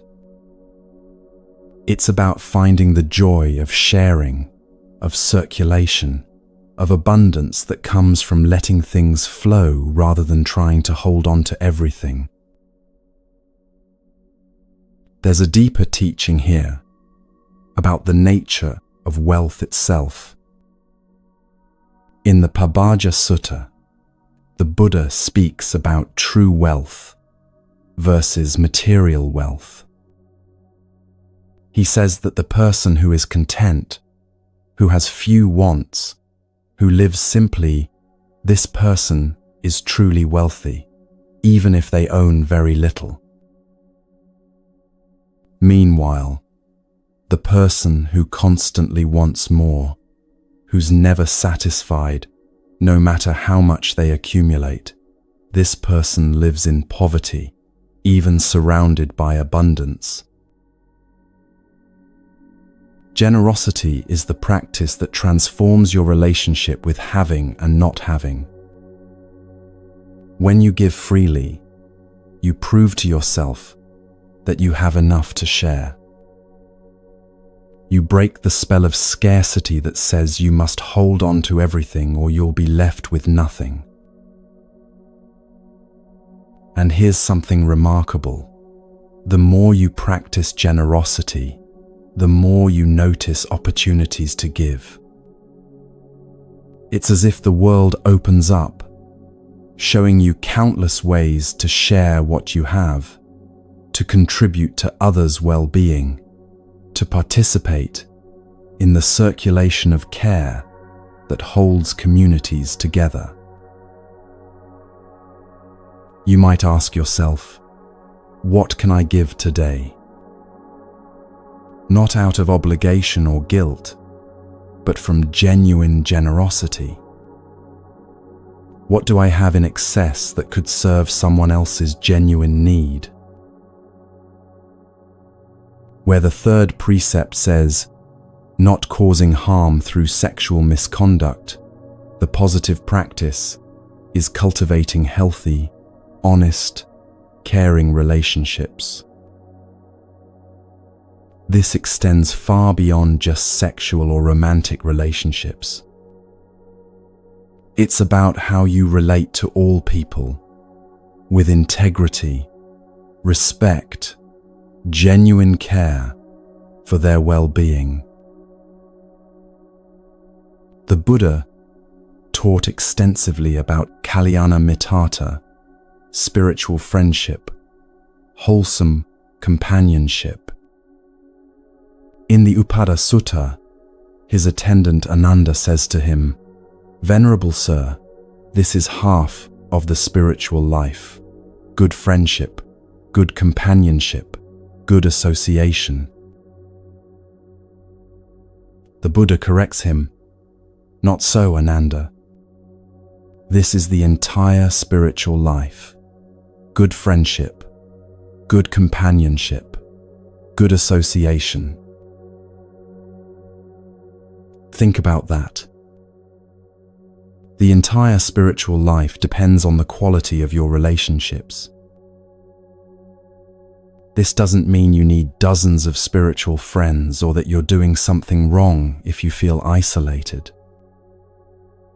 It means that the relationships you do have, including your relationship with yourself, profoundly shape your capacity for growth and freedom. The Buddha describes true friendship in the Sigalovada Sutta. A good friend, he says, helps you when you're in trouble, doesn't abandon you in difficulty, protects you when you're vulnerable, and rejoices in your success rather than envying it. A good friend also prevents you from wrongdoing, encourages you in doing good, tells you what you need to hear, even when it's difficult, and reveals the path to happiness. But here's what's crucial. The teaching isn't about finding these perfect friends who will do all this for you. It's about becoming this kind of friend to others. You might notice a pattern in how you approach relationships. Do you enter them asking, "What can I get from this person?" Or, "What can I offer?" Neither extreme is healthy. Relationships that are purely transactional, where you're only giving to get, feel hollow and draining. But relationships where you're only taking and never offering anything create resentment and imbalance. The healthiest relationships are ones where both people are genuinely oriented toward giving, towards supporting each other's well-being and growth. Not keeping score, not calculating who's contributed more, but both showing up with the question, how can I support your flourishing? In the Metta Sutta, the Buddha teaches about cultivating boundless loving kindness. This isn't romantic love or the attachment we often confuse with love. It's the genuine wish for another's well-being, their freedom from suffering, their peace and happiness. You can practice this in your actual relationships. Instead of approaching a conversation thinking about what you want to say or how you want the other person to change, you might try approaching with the intention, "May you be well. May you be at peace. What do you need right now?" This doesn't mean becoming a doormat or abandoning your own needs. Remember, the middle way applies here too. You can care for others while also maintaining healthy boundaries, speaking your truth, taking care of yourself. But when your primary orientation in relationship shifts from "What can I get?" to "What can I offer?" everything changes. Paradoxically, this is often when you receive the most, not because you're trying to get something, but because genuine care creates genuine connection, and connection naturally includes reciprocity. You might ask yourself, in my relationships, am I primarily taking or giving? Am I showing up with an open heart, genuinely interested in others' well-being? Am I the kind of friend I wish I had? Where the fourth precept says, "Not lying," the positive practice is speaking truthfully, kindly, and helpfully.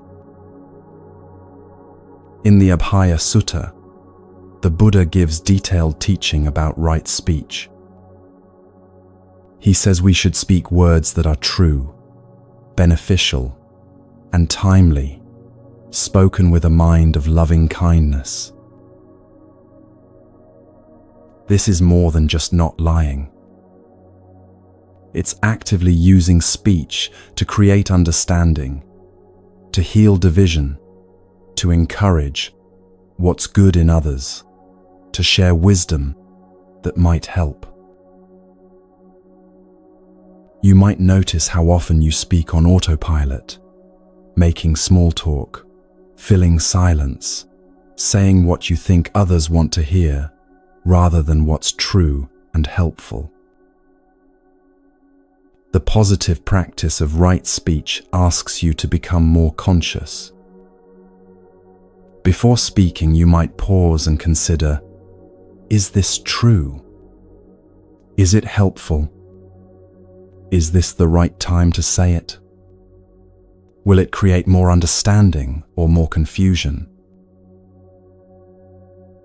The Buddha also taught about 4 kinds of speech to cultivate: speaking truthfully, speaking harmoniously to create unity rather than division, speaking gently rather than harshly, and speaking meaningfully rather than engaging in idle chatter.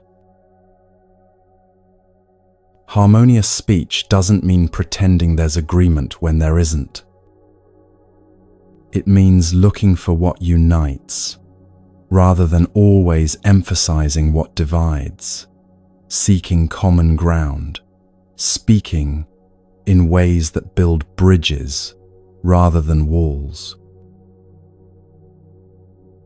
Gentle speech doesn't mean being weak or dishonest. You can speak difficult truths gently. You can set firm boundaries kindly. Gentleness is about the energy you bring to speech, care for the other person's dignity, even when you're disagreeing or correcting. Meaningful speech doesn't mean you can never joke or make small talk. It means being conscious of whether your words serve a purpose beyond just filling air, beyond just hearing yourself talk. You might notice how much energy gets wasted in gossip, in complaining, in rehashing the same stories about how you were wronged, in speech that doesn't move anything forward or create any benefit. What if you redirected that energy towards speech that actually helps? Words of encouragement to someone struggling, honest appreciation for what someone contributes, sharing wisdom or insights that might genuinely serve someone's growth. The Buddha taught that right speech is a gift you give to everyone who hears you. When people know they can trust what you say, when they experience your words as helpful rather than harmful, as unifying rather than divisive, as kind rather than cruel, you become someone they can turn to, someone whose presence creates safety. You might ask yourself, am I using speech to help or to harm? Are my words creating more understanding or more confusion? Am I speaking from a place of care or from reactivity? Where the 5th precept says, not consuming intoxicants that cloud the mind, the positive practice is cultivating clarity, awareness, and presence. This is perhaps the most fundamental practice of all. Everything else depends on being awake, being present, being able to see clearly what's actually happening.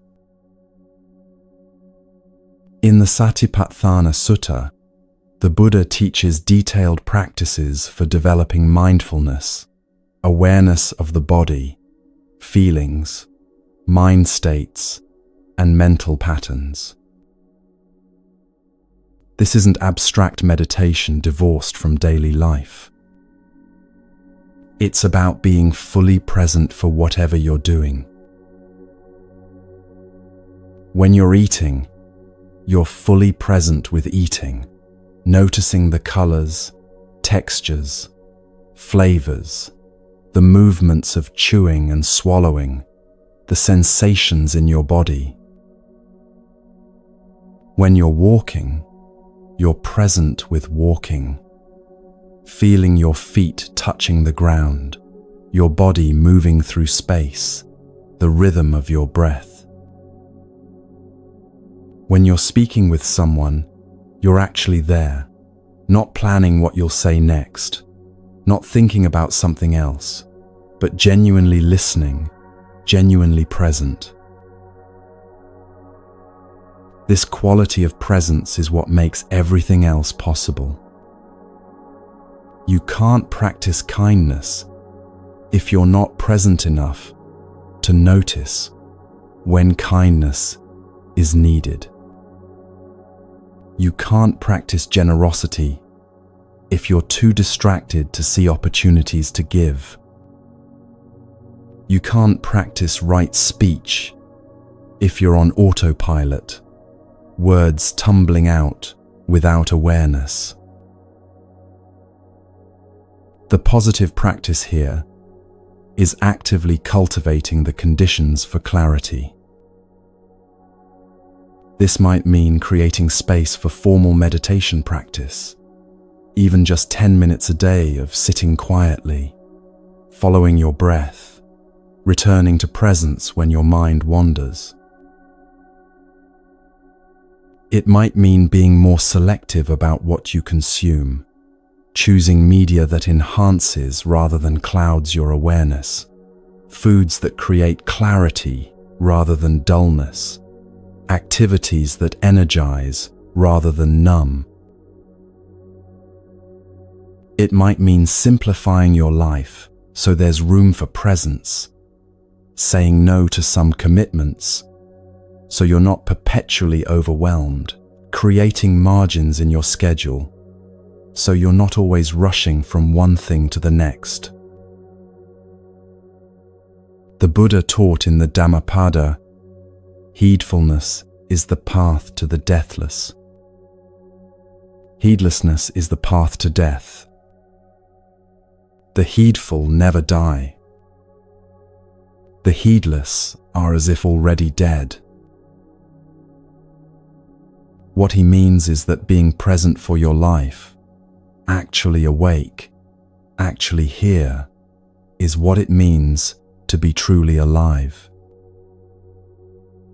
And moving through life on autopilot, numbed, distracted, never fully here, that's a kind of death, even while your body still breathes. You might ask yourself, am I awake to my life? Am I present for this moment, or am I somewhere else in my thoughts?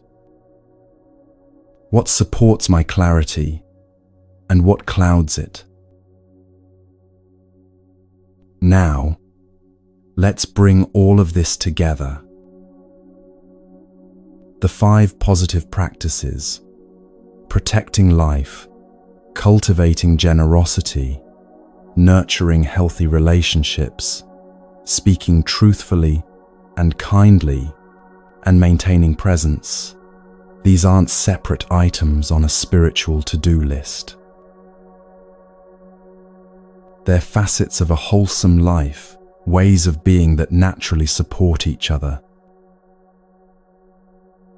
When you're present and clear, you naturally notice opportunities for kindness and generosity.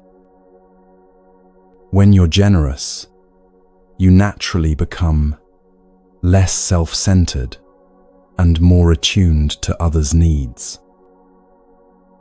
When you speak truthfully and kindly, you naturally build relationships of trust and care.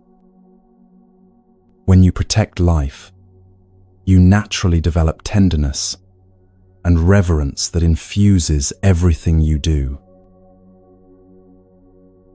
These practices feed each other, creating an upward spiral. The more you cultivate wholesome actions, the more natural they become. The more natural they become, the less you're fighting against yourself, the less internal friction you experience. And this is where real transformation happens.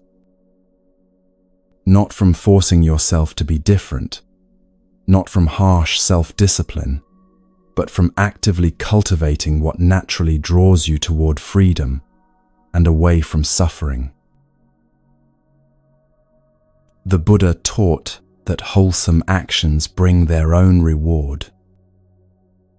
When you protect life, you feel more connected to the living world. When you're generous, you experience abundance, even with less. When you nurture relationships from a place of giving, you experience genuine intimacy. When you speak truthfully and kindly, you create trust and safety around you. When you stay present and clear, you actually experience your life instead of sleepwalking through it. These aren't rewards that come later, in some future life or heavenly realm. They're the immediate fruits of how you're choosing to live right now. You might start with just one of these practices, not trying to become perfect at all, 5 at once, but choosing one to emphasize this week or this month. Maybe you choose generosity. For this week, you look for one opportunity each day to give something, your time, your attention, your resources, your skills. And you notice how it feels, what it does to your relationship with abundance and scarcity, how it affects your sense of connection with others. Or maybe you choose presence. For this week, you commit to really being there for your meals, putting away your phone, turning off distractions, actually tasting your food, noticing your body's responses. And you notice how different it feels to be fully present versus eating on autopilot. Whatever you choose, the practice is the same, actively cultivating what heals, planting flowers in the garden of your life, not just pulling weeds. The Buddha's final teaching, given on his deathbed, was simply, all conditioned things are subject to decay. Strive on with diligence. He wasn't telling you to be anxious or to push yourself harshly. He was reminding you that you have limited time, that this life is precious, that what you cultivate now matters. So what will you cultivate? What will you plant in the garden of your days? Will you actively protect life, including your own? Will you practice generosity that frees you from scarcity? Will you nurture relationships from a place of genuine care? Will you speak words that heal rather than harm? Will you stay awake to your life, present for this irreplaceable moment? These aren't questions to answer once. They're questions to keep asking, practices to keep returning to, seeds to keep planting. The garden of your life is waiting, and every moment is a chance to cultivate what heals.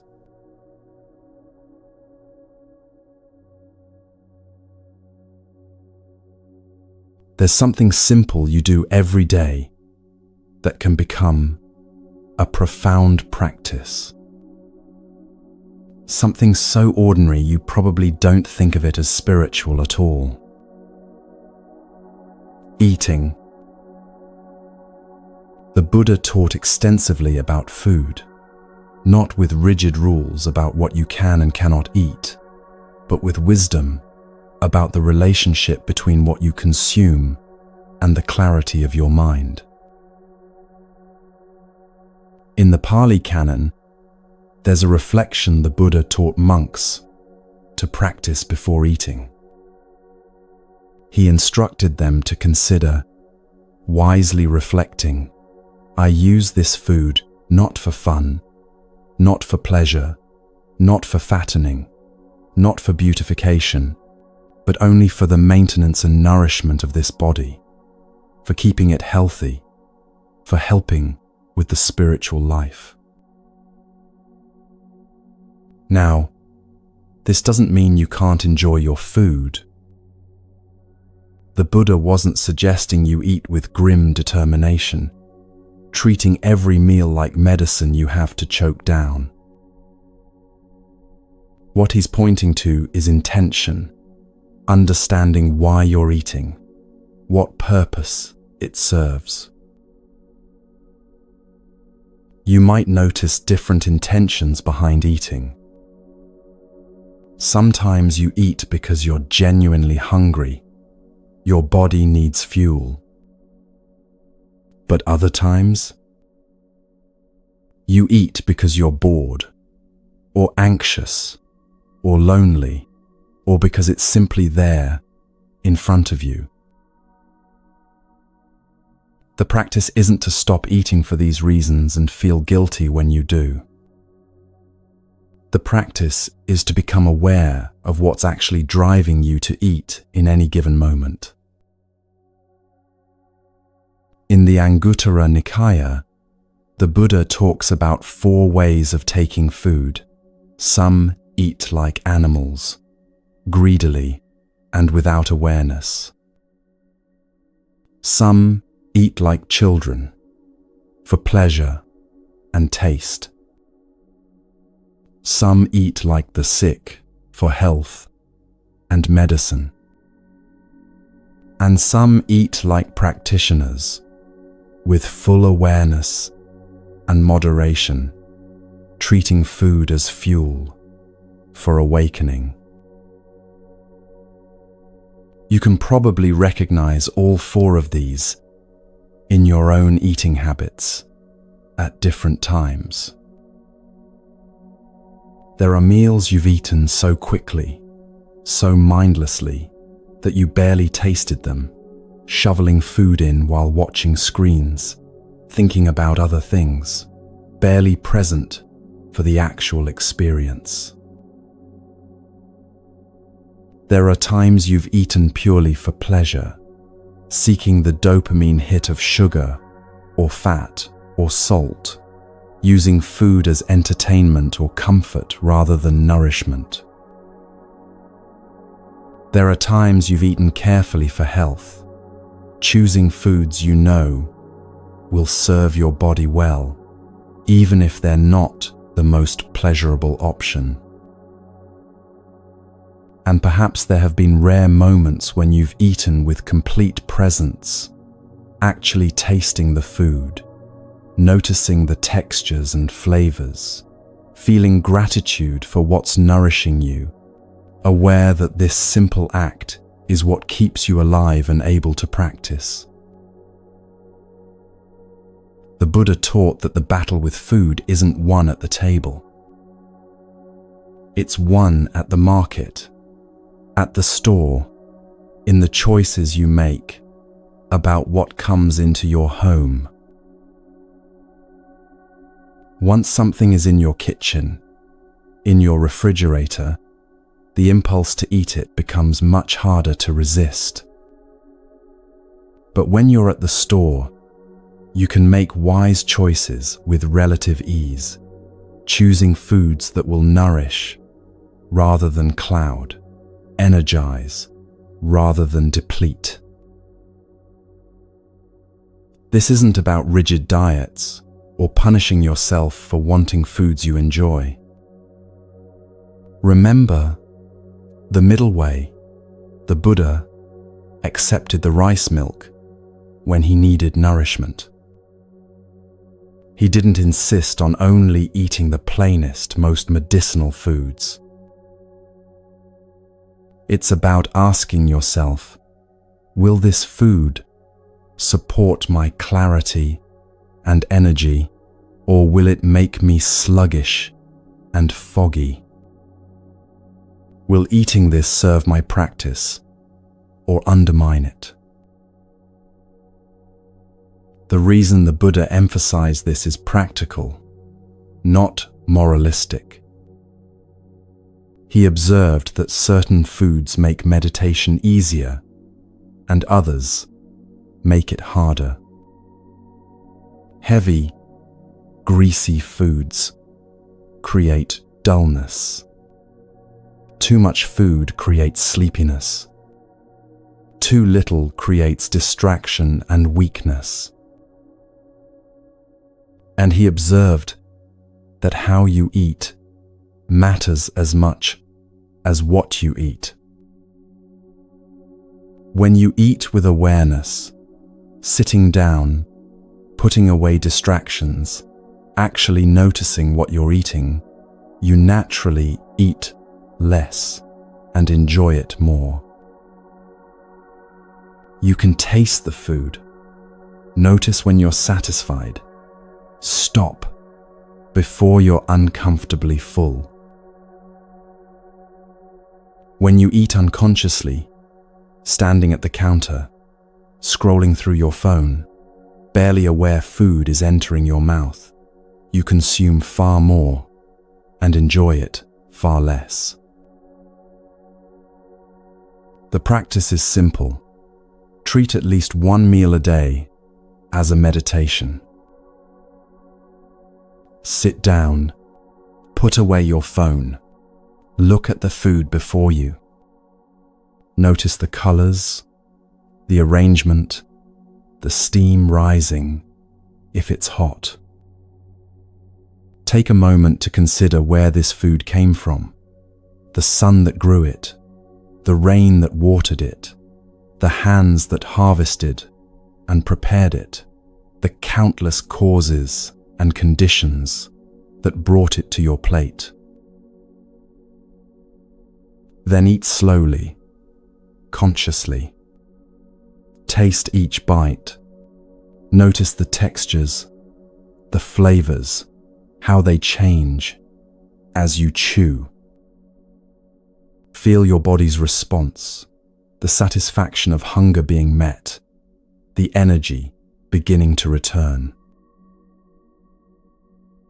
This simple practice can transform your relationship with food from something unconscious and often problematic into something nourishing and peaceful.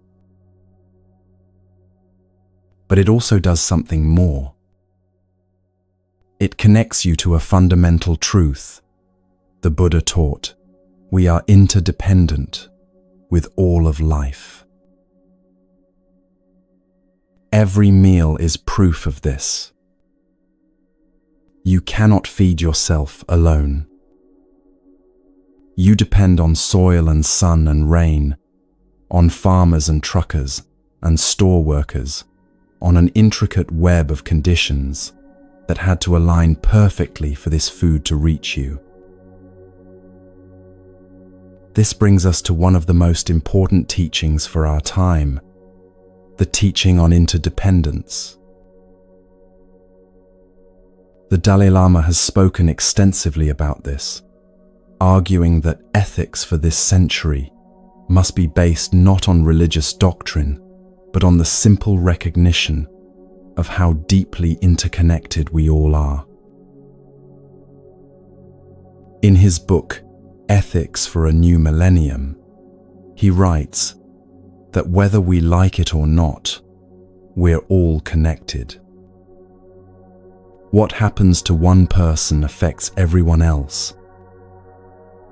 Your well-being and my well-being are not separate. This isn't mystical philosophy. It's observable reality. The COVID-19 pandemic made this undeniable. When a virus emerged in one city, within months it had spread to every corner of the globe. Borders didn't stop it. Walls didn't stop it. Wealth didn't stop it. We discovered viscerally what the Buddha taught 2,600 years ago. We are not separate, isolated individuals. We are woven together in ways we can't escape, even when we try. Your health depends on your neighbor's health. Your safety depends on your community's safety. Your economy depends on the economies of countries halfway around the world. The Buddha taught this in the Indra's net metaphor, a vast net stretching infinitely in all directions, with a jewel at each intersection that reflects every other jewel. Change one jewel and all the reflections change. Everything affects everything else. Once you really see this interdependence, ethics becomes obvious. It's not about being good to earn rewards or avoid punishment. It's about recognizing that harming others harms you, that helping others helps you, that there's no such thing as benefiting yourself at the expense of others, because we're not actually separate. In the Sigalovada Sutta, the Buddha gives practical advice about how to live in recognition of interdependence. He talks about how to relate to parents, to teachers, to friends, to workers, to spiritual guides, each relationship having duties and responsibilities that flow both ways. He's describing a web of mutual care and support, where everyone's flourishing depends on everyone else's flourishing. This is radically different from the competitive, zero-sum thinking that dominates so much of modern life. The idea that for me to win, you have to lose, that resources are scarce, and we're all fighting for our share. The Buddha's teaching is that when we're truly interdependent, the best solutions are ones where everyone benefits. Not win-lose, but win-win. This applies at every level. In your personal relationships, are you looking for solutions where both people's needs are met? Or are you approaching conflicts as battles to be won? In your work, are you contributing to systems that create well-being for everyone involved? Or are you participating in exploitation, in structures where some people benefit at others' expense? In your consumption, are you aware of how your choices affect people and ecosystems far away? Or are you living as if your actions have no impact beyond your immediate experience? The teaching on interdependence isn't meant to make you feel guilty or overwhelmed. It's meant to help you see clearly so you can make wise choices.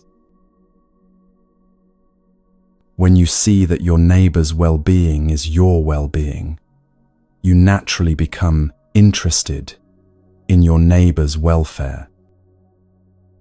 Not from some abstract moral obligation, but from clear-eyed recognition of how things actually work.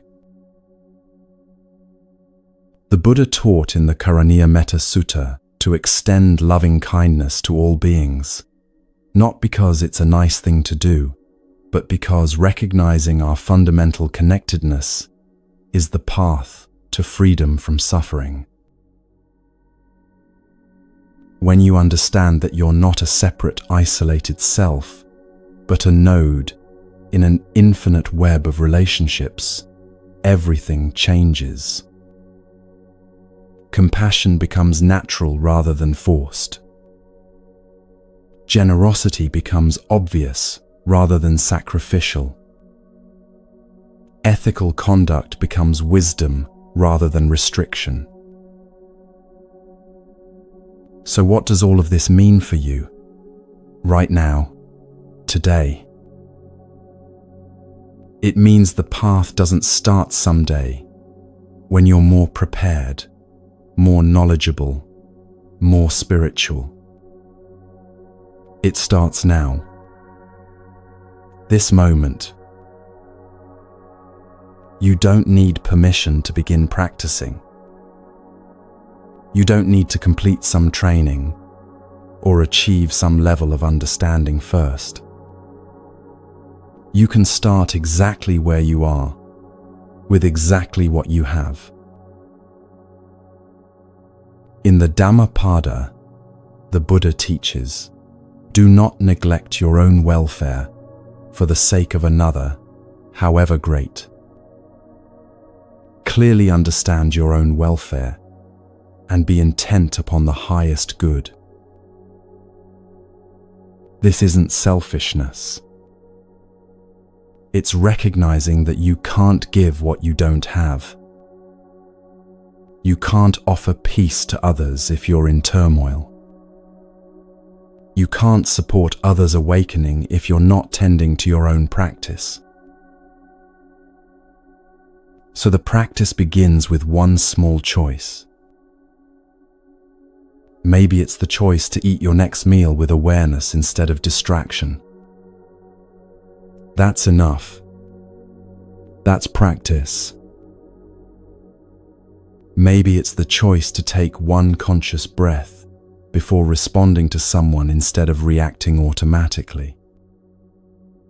That's enough. That's transformation. Maybe it's the choice to give something away today. Your time, your attention, a resource you don't need, not to get anything back, but simply to practice generosity. That's enough. That's the path. The Buddha taught that the journey of 1,000 miles begins with a single step. But he also taught something more important.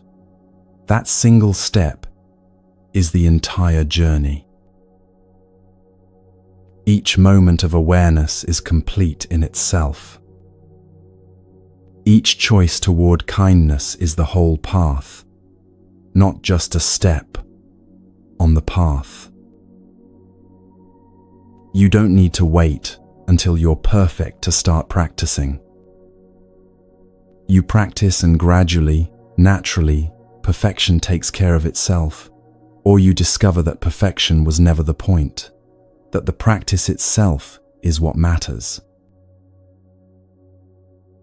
There's tremendous freedom in understanding this. You don't have to fix yourself before you begin. You don't have to become someone else.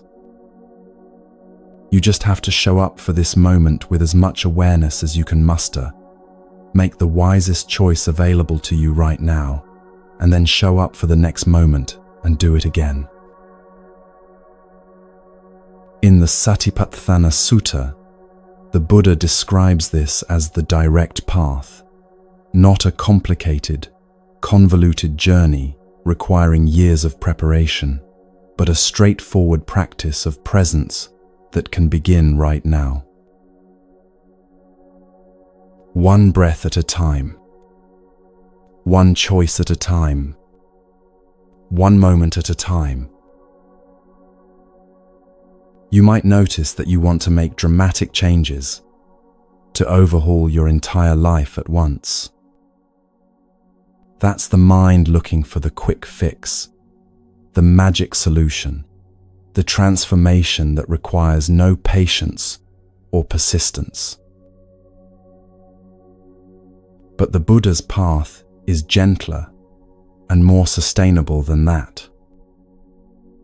It's about small changes, repeated consistently, that gradually reshape who you are and how you move through the world. It's about practicing mindfulness with your morning coffee, really tasting it instead of gulping it down while doing 3 other things. It's about choosing to speak kindly instead of harshly, just this once, in this conversation. It's about noticing the impulse to scroll mindlessly through your phone and choosing presence instead. These aren't grand gestures. They're not impressive to anyone watching, but they're everything. Because today's choices become tomorrow's habits. Tomorrow's habits become next year's character. Next year's character becomes the trajectory of your entire life. The Buddha's final words spoken on his deathbed were, "All conditioned things are subject to decay. Strive on with diligence." He wasn't telling you to be anxious or frantic. He was reminding you that you have this one precious life, that time passes whether you're awake to it or not, that what you do with these moments matters. So don't wait. Don't postpone your peace until conditions are perfect. Don't delay your practice until you feel more prepared. Start now, right here, with this breath, with this choice, with this moment of awareness that's available to you, even as you're reading these words. The path is not somewhere else. The practice is not some future achievement. It's here, now, in how you meet this very moment. Will you meet it with awareness or autopilot? With kindness or harshness? With presence or distraction? That's all the Buddha is asking. Not perfection, not sainthood, not some impossible standard. Just this moment, met with as much clarity and care as you can offer. And then the next moment, and the next. This is how awakening happens. Not in some dramatic flash of enlightenment, but in these simple, repeated choices to stay present, to choose wisely, to move toward less harm and more care. The garden of your life is growing right now, in this moment. What you're planting today is what you'll harvest tomorrow. So plant with care, plant with awareness, plant seeds of peace, of kindness, of clarity, of freedom. And trust that in time, with patience and persistence, those seeds will grow into something beautiful, a life lived with wisdom, with compassion, with the deep peace that comes from moving with reality instead of against it. The practice begins now, and now is always available to you.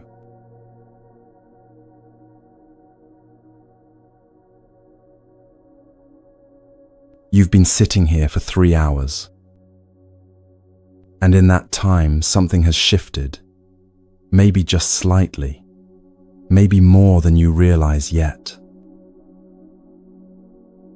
We've walked through the garden of karma, seeing how every seed you plant grows into your lived experience.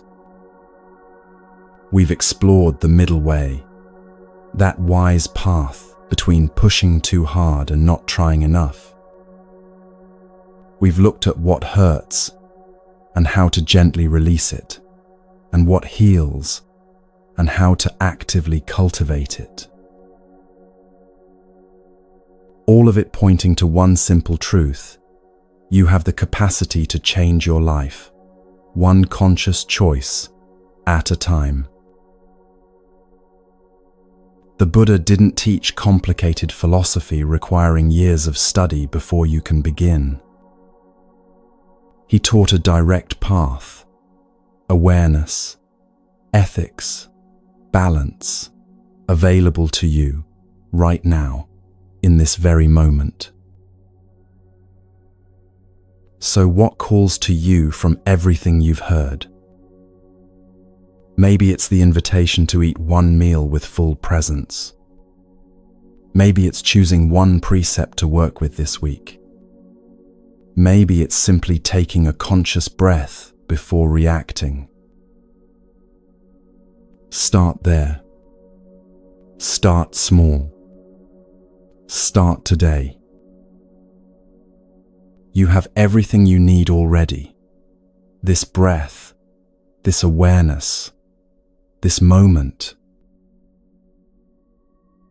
May whatever good came from this time together spread outward like ripples on water. May it serve not just your peace, but the peace of all beings everywhere who are searching, struggling, hoping for freedom from suffering. Thank you for listening, for giving these hours to yourself, to your practice, to the possibility of peace. Rest well, dear friend, and know you can return here whenever you need.